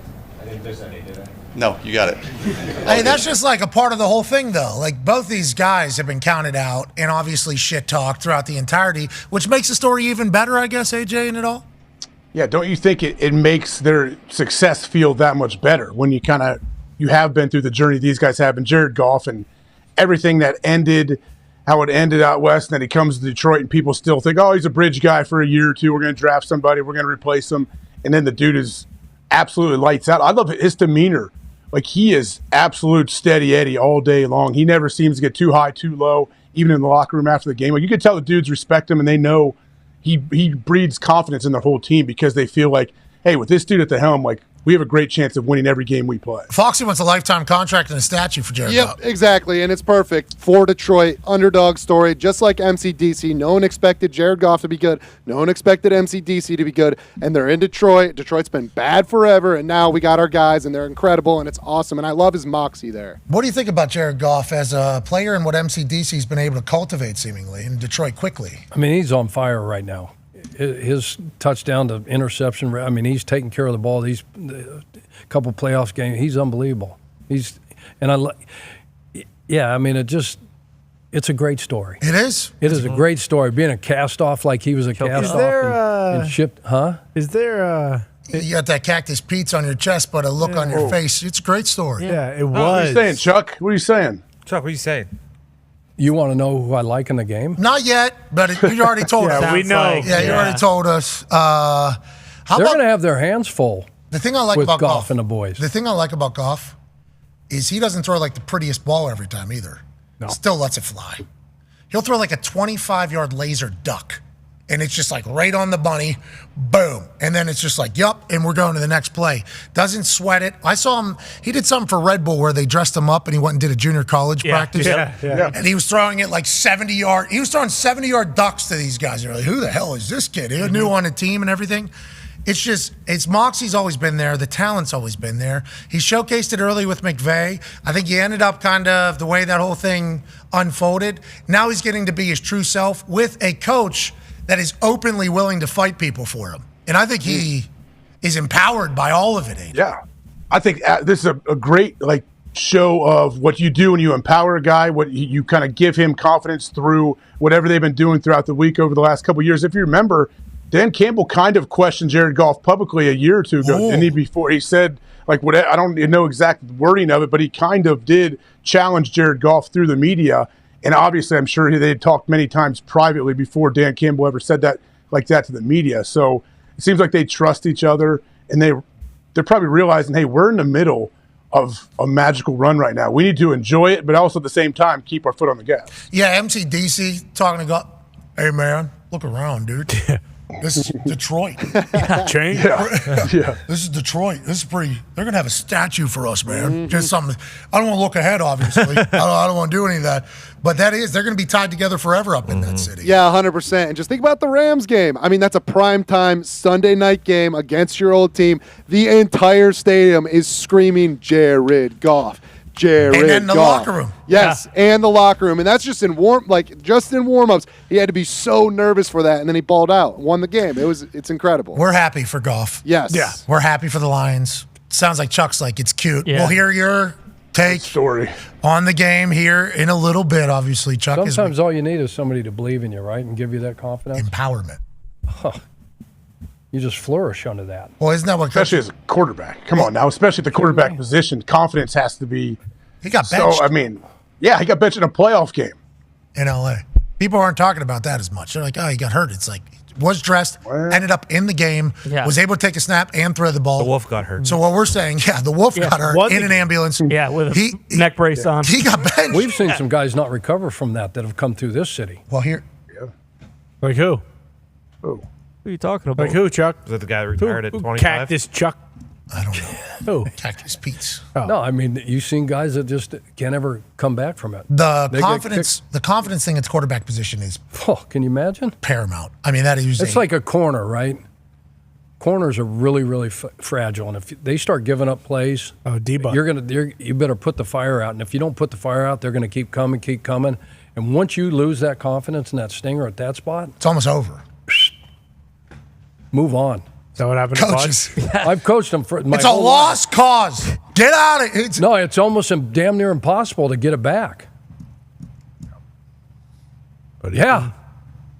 That's a coach's job, though. You're saying move on. That's your job. No. I mean, that's your job. You don't like coaching. You just see a guy walking around. I mean, looks like a fucking sheep. That's like you talked about empowering guys, and sometimes that's all you need is one person to believe in you. It's real. Like that's what they talk about coaching, reaching people. Like, how do you reach somebody? How do you empower somebody? How do you bring out the best in somebody? It's like this with Jared Goff. It seems like what he needed was a guy with douche. Yeah, couple black eyes, man. I'll give them to you. Don't worry. And then just tell him, hey, you're my guy. Like, you are our guy. We were lucky to pick up your $30 million a year contract compared to what other quarterbacks are getting paid at this point. We were lucky to be the ones that were on the receiving end of the Matthew Stafford trade that they did in Cabo in a hot tub celebrating life. We're lucky that our quarterback just went and won a Super Bowl because what you're about to do is even better. It's like those types of messages of affirmation, and people, it sounds like, oh, you need to be told that. It's like, yeah, sometimes it is nice. Sometimes it is nice to hear that. When people attack you and they come at you, like, it's nice to every now hear. and then it's nice to somebody in your corner. Yeah. And coaches. Like in anything in life that you do, doesn't matter. Whatever business you're in. Yeah, sometimes it's nice to have somebody sometimes it's like, boom, boom, boom. You're taking shots, and it's nice to have somebody like, it's gonna be okay. No, you got this. Hey, look, suck it up, Buttercup. You got this. Yeah. Dig deep. Huge. Don't worry about that bullshit. And genuine, not fake. And that was a group of misfits, right? They all landed there together, and now look at them. Yeah, now they're in the NFC Championship. Detroit fucking Lions. And it was ugly early. That first year, Jared Goff was not good. And they had all these picks. They could have taken a quarterback at any time. Year one, year two. I mean, and now that they had this patience, I'm just so glad they actually did that. So Ben Johnson could become the Commanders' head coach. Yeah. Could. But also, he might not get a head coaching job this cycle. Yeah. And then they're back again with Ben Johnson and Aaron Glenn. How about it, Fox? Yeah, I never would have expected that at all. Like, one of them's going to be back for sure at this point with only, three head coaching openings left. So that's awesome. I'm pumped for it. The players all love him, so let's just keep it rolling. The head coaching thing is fascinating. Vrabel's still not a job. There's a chance that Belichick and Vrabes both are not head coaches in the NFL next year. Huge chance. Belichick, Vrabes, Pete Carroll. There's a lot of guys getting a lot of praise, but like Brad Holmes and MCDC, that roster. Now, we've all evaluated it, right, and broke it down. I know Fox, like when you really break it down and look at it, like that group of receivers and that tight end and those two runners and that quarterback right now and that offensive line. Well, Hugh said best offensive line left is in Detroit. Ragnow, Decker, Penei Sewell. Is Ragnow going to? Are they just taping him up? Are they doing what they did to? Yes, and you'd have to kill him. Remember for the Florida Panthers last year? Was it the semis? That was against the Golden Knights. Yeah, it was in the Stanley Cup Finals. They were just basically taping this guy into his. They were just putting pads on him while he's laying down, and then they were just standing him up and then pushing him on the ice. Yeah, like a broken sternum, spine, fibula, shin, wrist, the whole thing, and it was just like. Kachuk's not missing this game pretty much. That's what I'm thinking with Debo, too. Like, what'd they say? Like, nothing's broken or anything like that? Let's get shot up and let's get out there. There is a video of Debo running in the background of a video of George Kittle warming up at practice. Look at it. It's like Bigfoot in the background. George Kittle's a round of applause. Let's go, Debo. Looks clean there. Hey, casual. Shoulder looks great. Yeah. Shoulder looks great. Which one is it? Is it left or right? Do we know? Don't tell him. Don't tell the other team. I think his back was. I think the whole world knows if they watch the film. But you ever see when guys? Did you ever guys do that? They roll their ankle and they're like, "Hey, spat both my shoes," so they don't know which one I rolled. I'm like, I think they can figure it left. out. If he's carrying the ball in left, he's trying to figure out right now. Okay, can I run and have ball security? So what was it, guys? What was it? I thought it was his right, and I thought that's why the ball's in the left. Was it AC joint or something? Arm. So what was the injury? Well, that's what I'm saying. If it's an AC, like they said, there wasn't because he missed time early in the season with a broken shoulder, correct?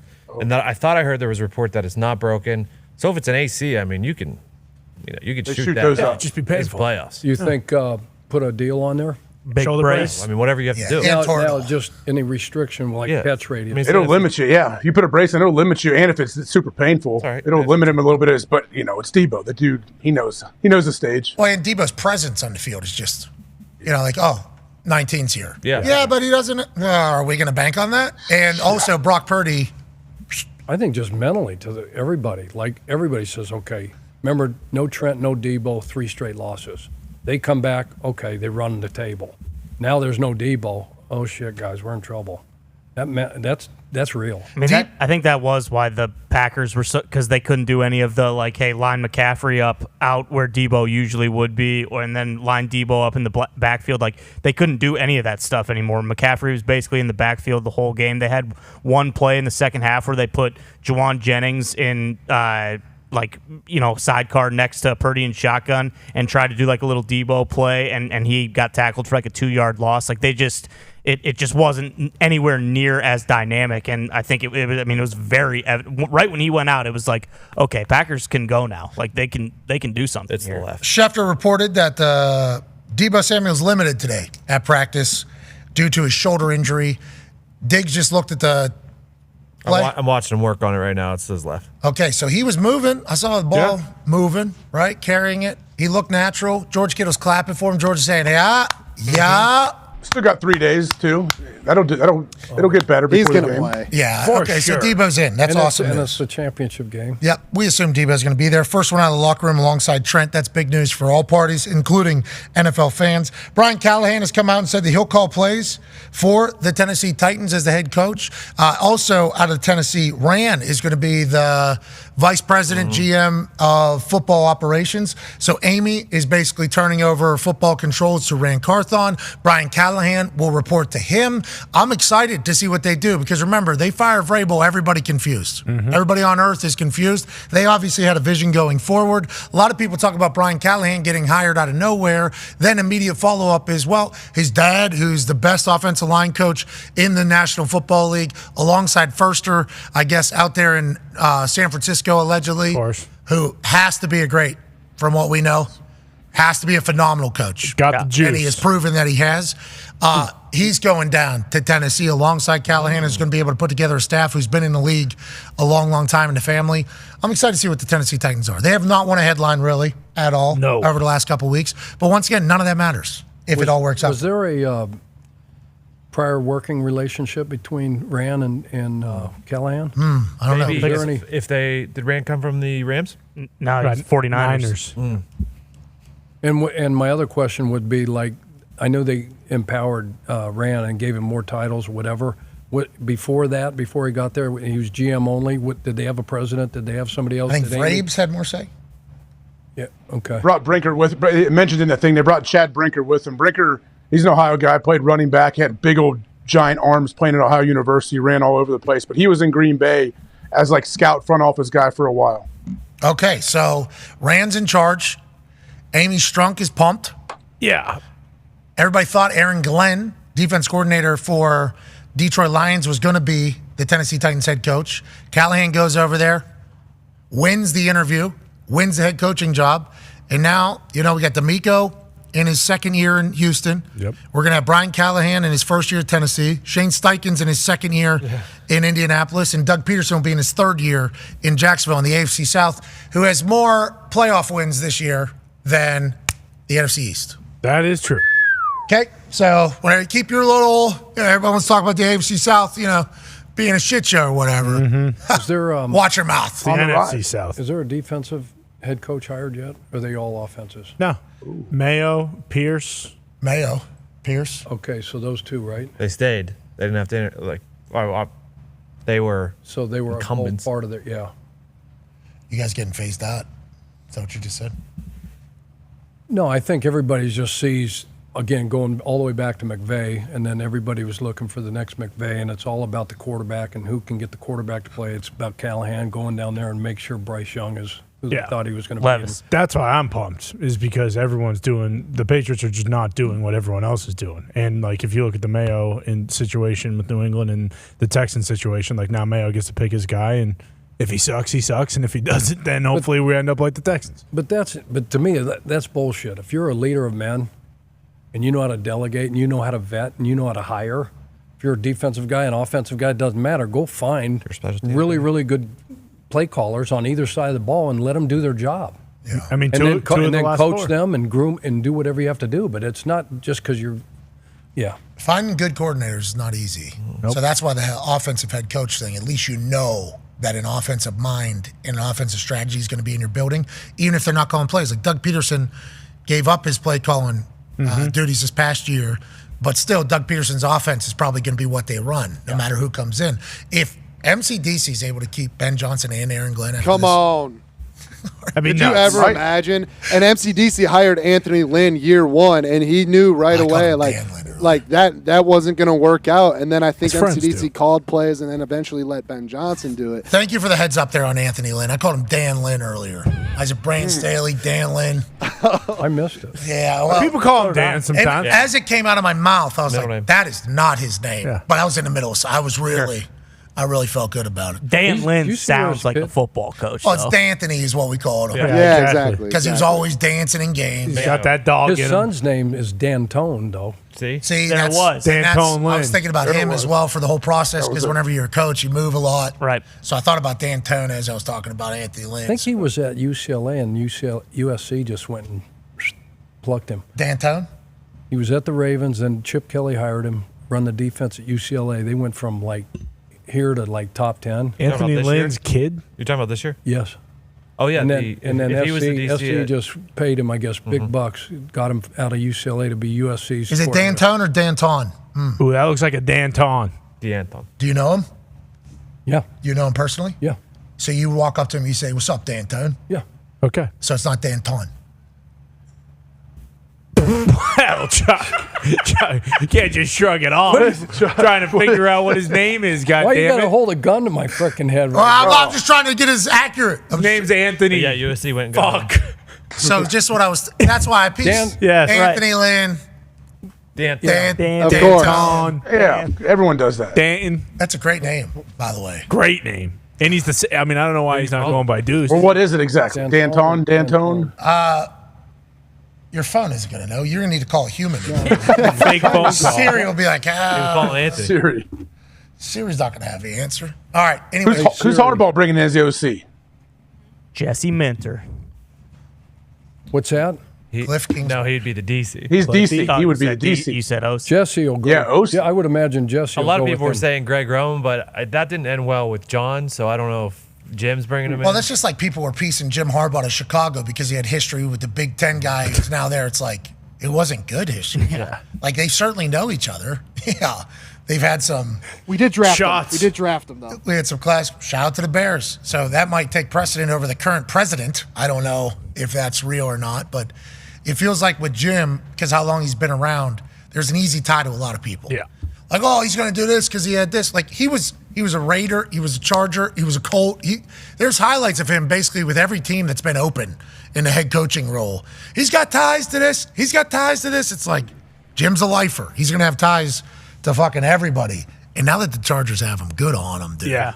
Good on them. What? Just to wrap up this day of news, congrats to the Chargers landing Jim Harbaugh, and us all seemingly on this date saying, brilliant. Absolutely brilliant. It's going to be fun next year when people are talking about like the Chargers being good and we can actually believe it. So like when people pick the Chargers to win the Super Bowl these last couple of years, it's like, yeah, no, they fucking won't. But now with Harbaugh, like it's like, oh, okay, that actually is kind of a fun, trendy pick. We also need to, if they aren't good in year one, let's not try to fire the guy after year one. I think Harbaugh won't get that. Yeah, I'll be different with him. I hope not. Hey, you know what? Who knows? The coaches. They got to show signs of hope. They got to show some hope, though. You can't just be bad all year. You got to show like, okay, we can see where this would be good. What if he's doing a lot of post game pressers where they're asking questions about team being bad? He's like, I respect that. Don't matter. I respect that. Yeah, we'd like to score more points than the other team, but I respect the question. Anybody else? Who's AP going to get for OC? Probably Josh McDaniels. They interviewed Steelers. Probably. Interim OC Mike Sullivan. I know that for sure. I don't know who they're going to hire, but I know they. Who Kellen just interviewed with Browns? Yeah, Browns and Eagles. He's going to also interview with. Cliff Kingsbury, hot name right now currently. AQ put him over huge. Yeah, huge. AQ's like the guy's in the building at 3:30 a.m. every single day. That would be a fire job for Vegas. Cliff in Vegas. I don't know if Vegas can handle it. Now I know Vegas is able to handle all incoming humans, and they have for years and years. What Cliff Kingsbury's bringing is a whole different animal. Yeah. You see how cool he looks? Oh. Dude, he's got to be absolutely strapped, too, with the way those... Yeah.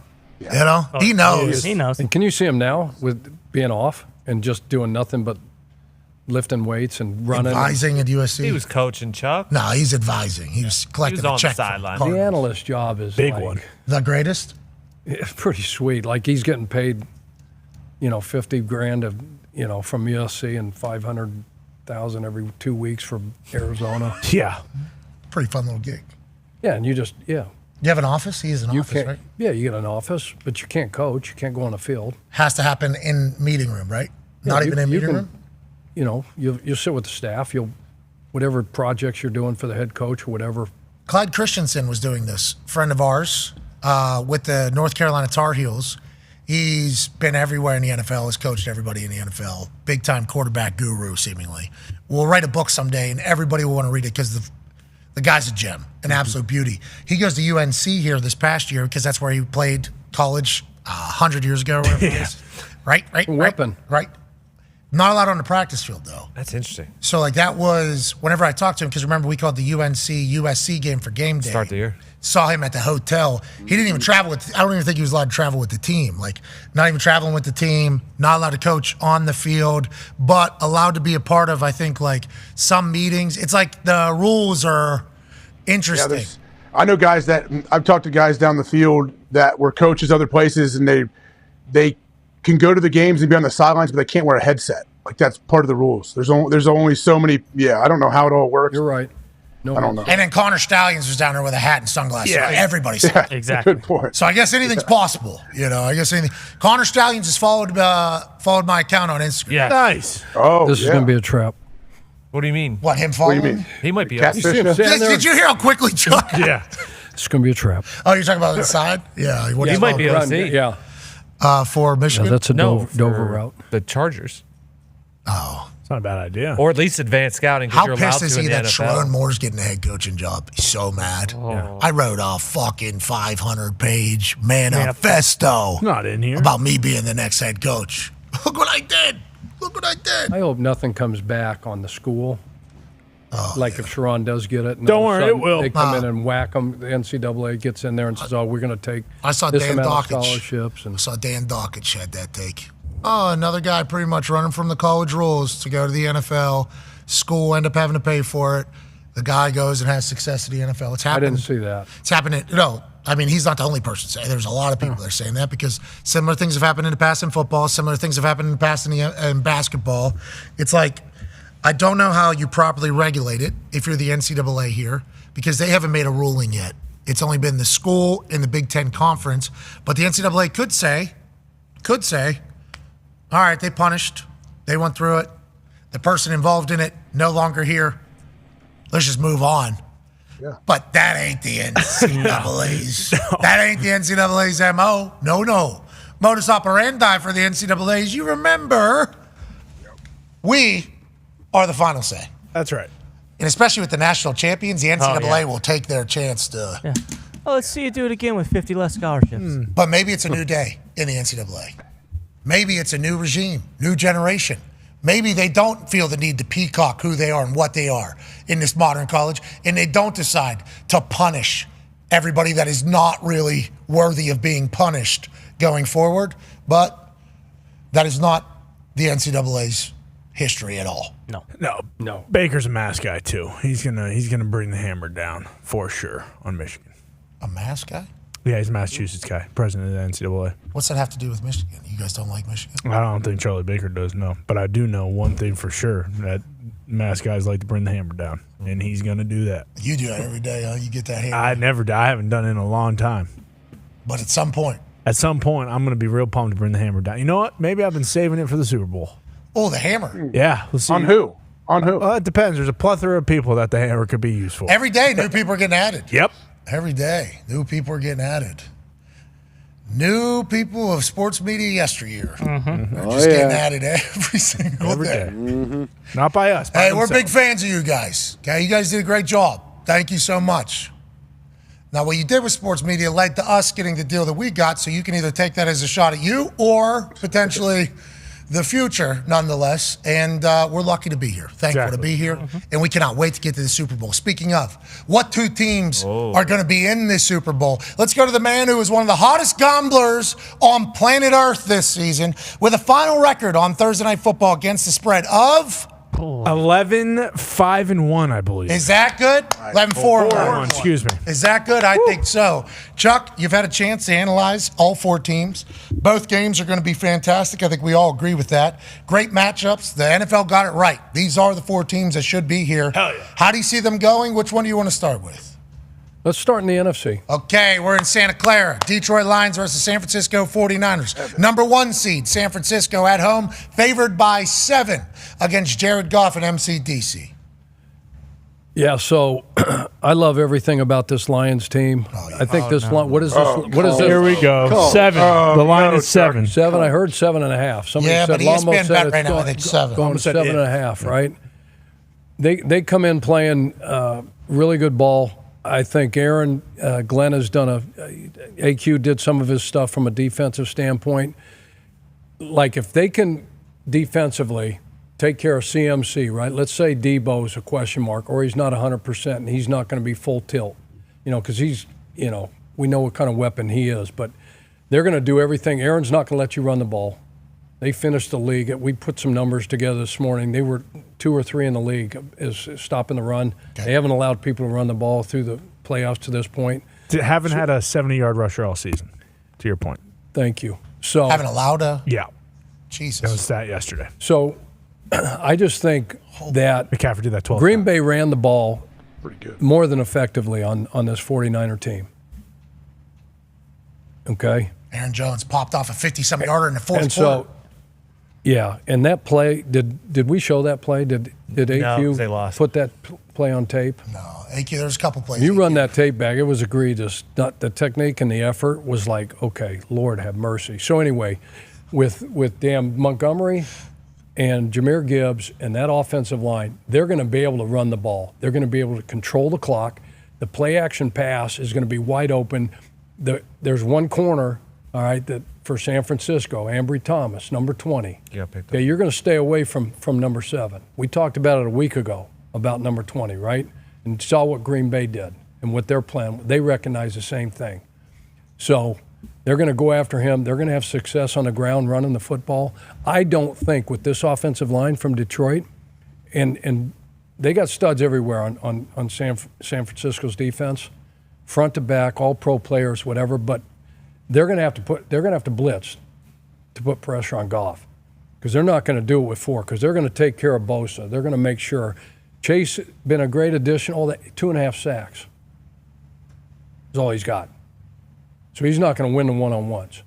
Taylor Decker's going to take care of him, and they're going to chip and do whatever they have to. The play-action pass, because they're effective in the run game, Foxy. The play-action pass, you get 6, 7, 8, sometimes 8-man protection and doubles on everybody, and he has so much time back there.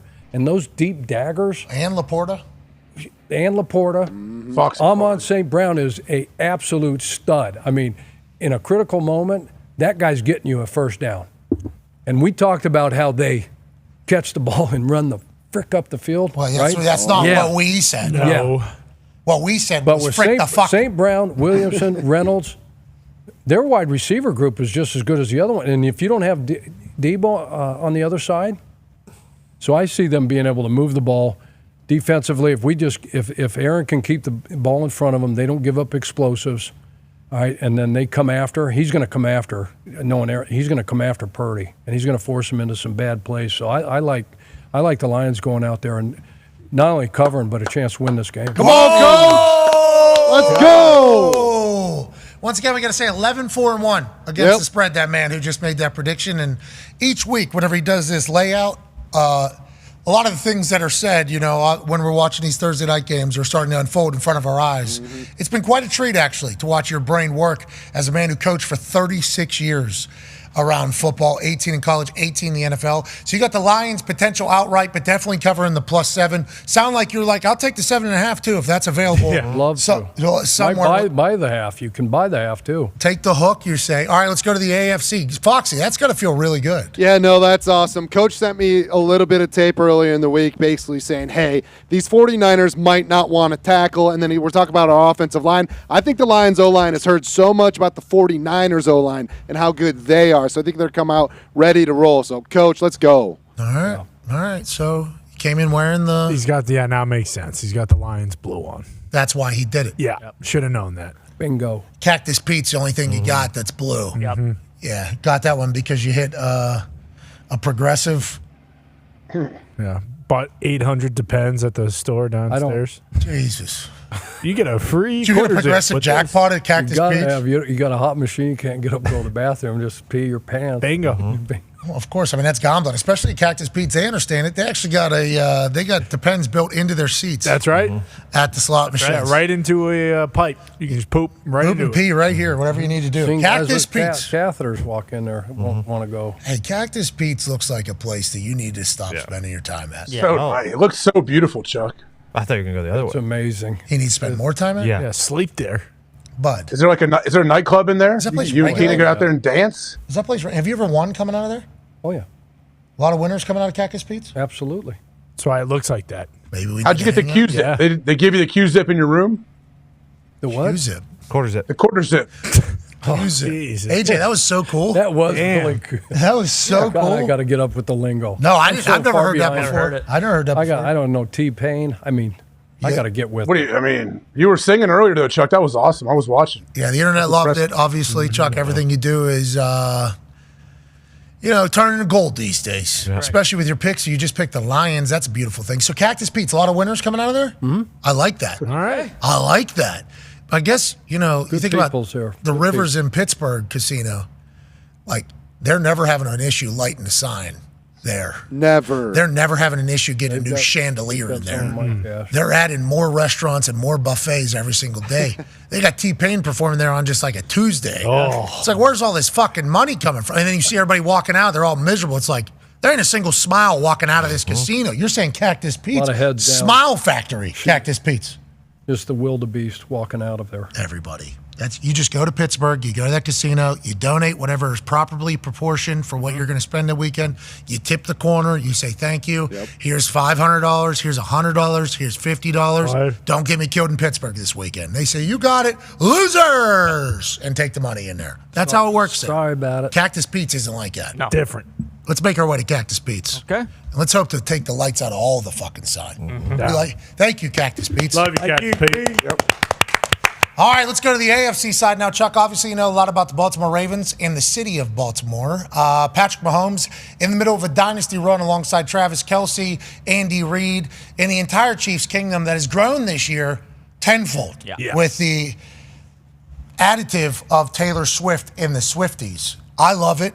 I think it's great for the sport. Mm-hmm. I think the energy is at an all-time high right now. I think the Chiefs are playing their best ball that they've played all year. I think they're figuring out how to win with this particular team, which is a good sign of a team being able to adapt and evolve, and great players and great coaching. And then on the other side, just dominant. This Baltimore Ravens team has just been dominant. Now, no team was undefeated this year. So nobody's going to have, they lost to the Colts. Yeah, true. The Colts are a wagon. That's just how it's going to go. Lost to Pittsburgh. Twice. But since the games have mattered and they've been trying to play, they just dominate people, this team. That is how it is. That is what the Ravens have been this year. New OC, new feel, new vibe. How do you think this one goes, Chuck? Yeah, the number one in sacks this year, number one scoring defense, 16.3 3 points a game, whatever it was. Kansas City, what they did against Buffalo, and that was a depleted Buffalo defense. They looked a lot better. You got Andy Reid, you got Pat Mahomes, 6 straight AFC championship games. I mean, it's unheard of. It's ludicrous to think that somebody could do that in today's football. Kelsey, yeah, I mean, how can you bet against that? Well, to your point, all the things that you just talked about, this offense with Lamar Jackson, Zay Flowers, OBJ, you're probably going to get Mark Andrews back for this one. Ooh. But Isaiah Likely, what he's come in and done for this offense, he just throw the ball up. He said, yep, okay. Yep.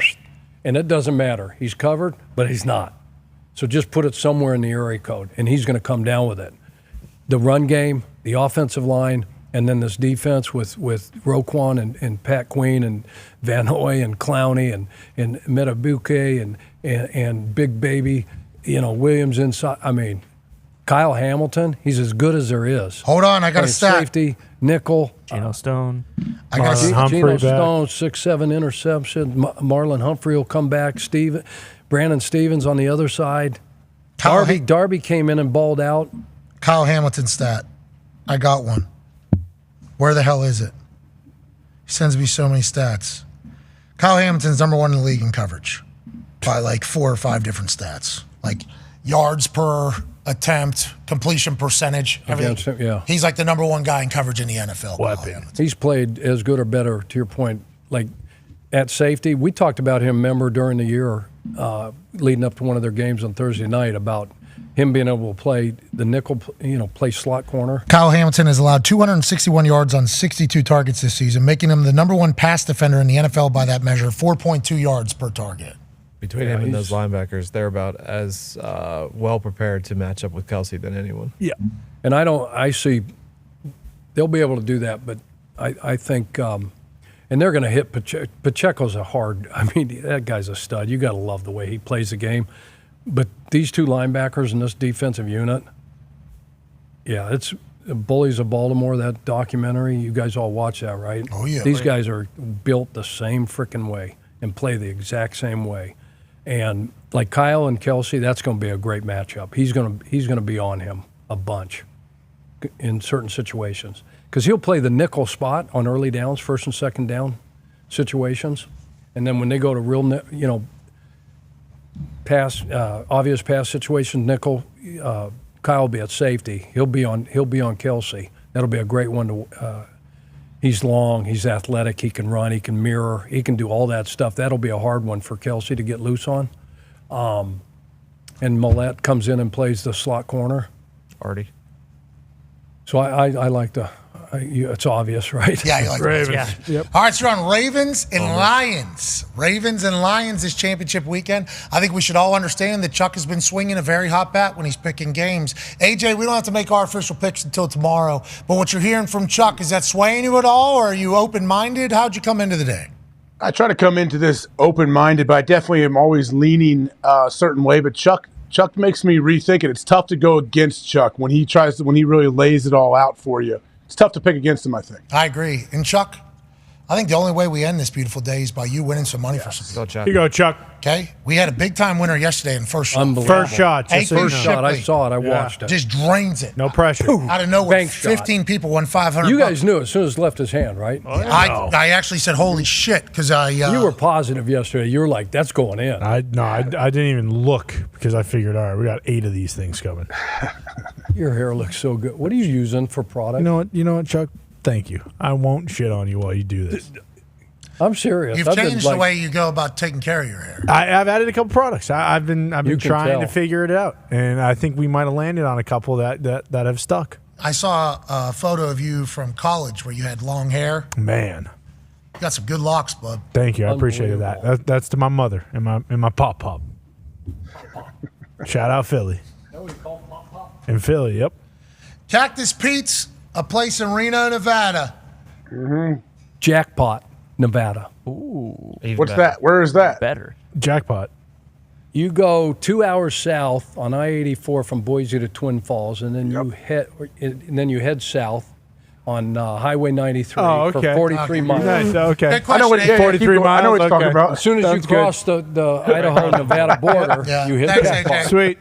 Sounds good. Got it. Did you see Blue Oyster Cult when they were at Cactus Pete's? Wait, BOC was there? Yeah. Damn. Where do you sleep in there? There's places to sleep in there? Pick a corner. Man. These are the granite suites over here. Granite. Tower. Okay. Granite. That's not a tower. Put me under the cap sign. That's what I want to be under. CA. My bachelor party back in 1989 was at that casino. What? Yes. We went down to my late father-in-law, Rest late in great, peace. rest in peace, Ron Hefner, freaking unbelievable human being, Sorry for penis loss. pop. He had a motorhome. We started at the Le Bois. It's a horse track in Boise, right? And Then you went 2 hours south. we hired Louis Ray. He was a D tackle for us at Boise State. We hired him to drive us down and back and babysit us, so to speak, make sure we get down and back. And we were loaded in this motorhome and went down there and lost a couple bucks and may have got kicked out of Cactus Pete's. And Yeah, but you're back. You got history of this place. Yeah. I didn't know that. I ran across the street to try to get into the other one. They had phoned and said, "Hey, such and such is on his way." And by the time I got to the Chuck's a menace down there in Jackpot, Nevada. front door, they were standing at the. Sir, you're not coming to do your drunk shenanigans over here. We heard about what you did over at Cactus Pete's. How many people we winning for here, Chuck? How many people? 25? Jeez. 15, Chuck. Jackpot, 25 people, $500. If Chuck Pagano, Cactus Pete legend, can put that football into that hoop right over yonder. Go on, Chuck. For the people, Chuck, 25. Too far, too strong. Too jacked up thinking about that bachelor party. Cactus Pete's got you all Horned up. geeked up. I gotta keep going. Whoa. You gotta shut up, old man. You said you weren't gonna. I know. I just thought of that when I said that. Oh, Fuck. man. What do you think went wrong there? You think you were too excited about Cactus Pete's, old CP's? Got you I'm juiced up right now. all zeked up? Throw it from back there. Cactus Zeeks. Yeah, maybe drop it back a little bit. 25 people, $500. Oh my God. Oh, good throw. Good idea there. Wow. You know, I saw the Pete Rose gave batting instructions to somebody, Okay. and he said if I was too fast on the ball, I would just move up in the batter's box.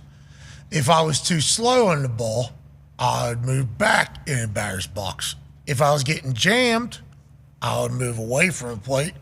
And if I wasn't close, I'd move closer to the plate. How'd you become the greatest hitter? That's it. That's it. You just backing up right there, putting yourself into the perfect spot. That was a full dude perfect Pete Rose type situation. Yeah, that is professional. Mm-hmm. That is a sign that this next ball is certainly following. Yep. And AJ, you had something to say to Chuck that was super motivating. I remember you read it last night. You texted me about it. I don't know about that, but Chuck does look great in that quarter zip. Cactus Pete's, I wonder how much money he's getting or how many free chips he's getting next time he goes back. Yeah, he thinks you're hustling right now, the whole show in operation. You should be. You should be. The Q-zip does look fantastic. Will the throw look better than the last two? 25 people, $500. Back up into the pocket. Oh, wow. That was a bad bounce. I thought that was in. I know. I thought that was in. You hit your spot. Sometimes That that's came gonna happen. off bad. Yeah, your rotation, you're throwing a tighter spiral today. than Yeah. normal. It looked like it hit the tip, and then instead of going in, it just ricocheted right off. Did you warm up today? Yeah. Get a glove. Put a glove on that right hand. Him and Dirty were running routes for 25 minutes. We don't need to do the Brock Purdy glove, no glove thing, but I do appreciate Dirty out here running routes. Getting ready for Chuck throwing it. Is Dirty running routes and Chuck's hitting them? Chuck's hitting him right in the numbers. That's awesome. For the show. Yeah, you got a good bunching here. Pretty consistent throwing. Oh, You know, pretty- Illuminati. Well, J.J. Watt could accuse that. 25 people, 500. Yes. Oh, little high. Yeah, well, the way the thing was spinning, I thought there was a chance. What are you going with? Be careful with that Going step. with the natty. National Championship ball. 2023, we almost got. Spin this thing. We literally got accosted coming out of the Come on, stadium. Coach. Oh, yeah. I'm making one? Yeah, but that all changes right now. 25 people, $500. Chuck Pagano. Worst throw of the year. That one left the gym. Not good. He went for it. He went for In it. the gym. Coach. Coach, you're making me nervous by your Lions pick with these throws. Don't. His picks and throws do not correlate. We know that. Okay. It's not. It's 11-4-1. We didn't know if the universe was potentially. Ty wanted to tell you something. Coach Sirianni had something to say. Yeah. Coach, stop dicking around and spin that fucking Duke and put it in the hole, okay? You're sliding back. You're moving up. Find a spot that you feel comfortable in and put that son of a bitch home. Believe in you. Sometimes it's all you need. Let's go! And people are questioning that guy if he can coach. Yeah, right. Oh. Give me another one. Yeah. Good job, Chuck. Yeah. So what's your job going to be? I'm a fucking head football coach, okay? Suck my dick. How's that? That's exactly what I would have said. Who's got it better than us? Nobody. 25 winners of $500. Great throw, Chuck. AJ, great work today. Boys in the back, fantastic. Chuck, we love you, man. Boys, I'll see you tomorrow for Feel Good Friday. Hell yeah. Be a friend, tell a friend something nice. It might change their life. We're in this thing together. Remember that. Goodbye.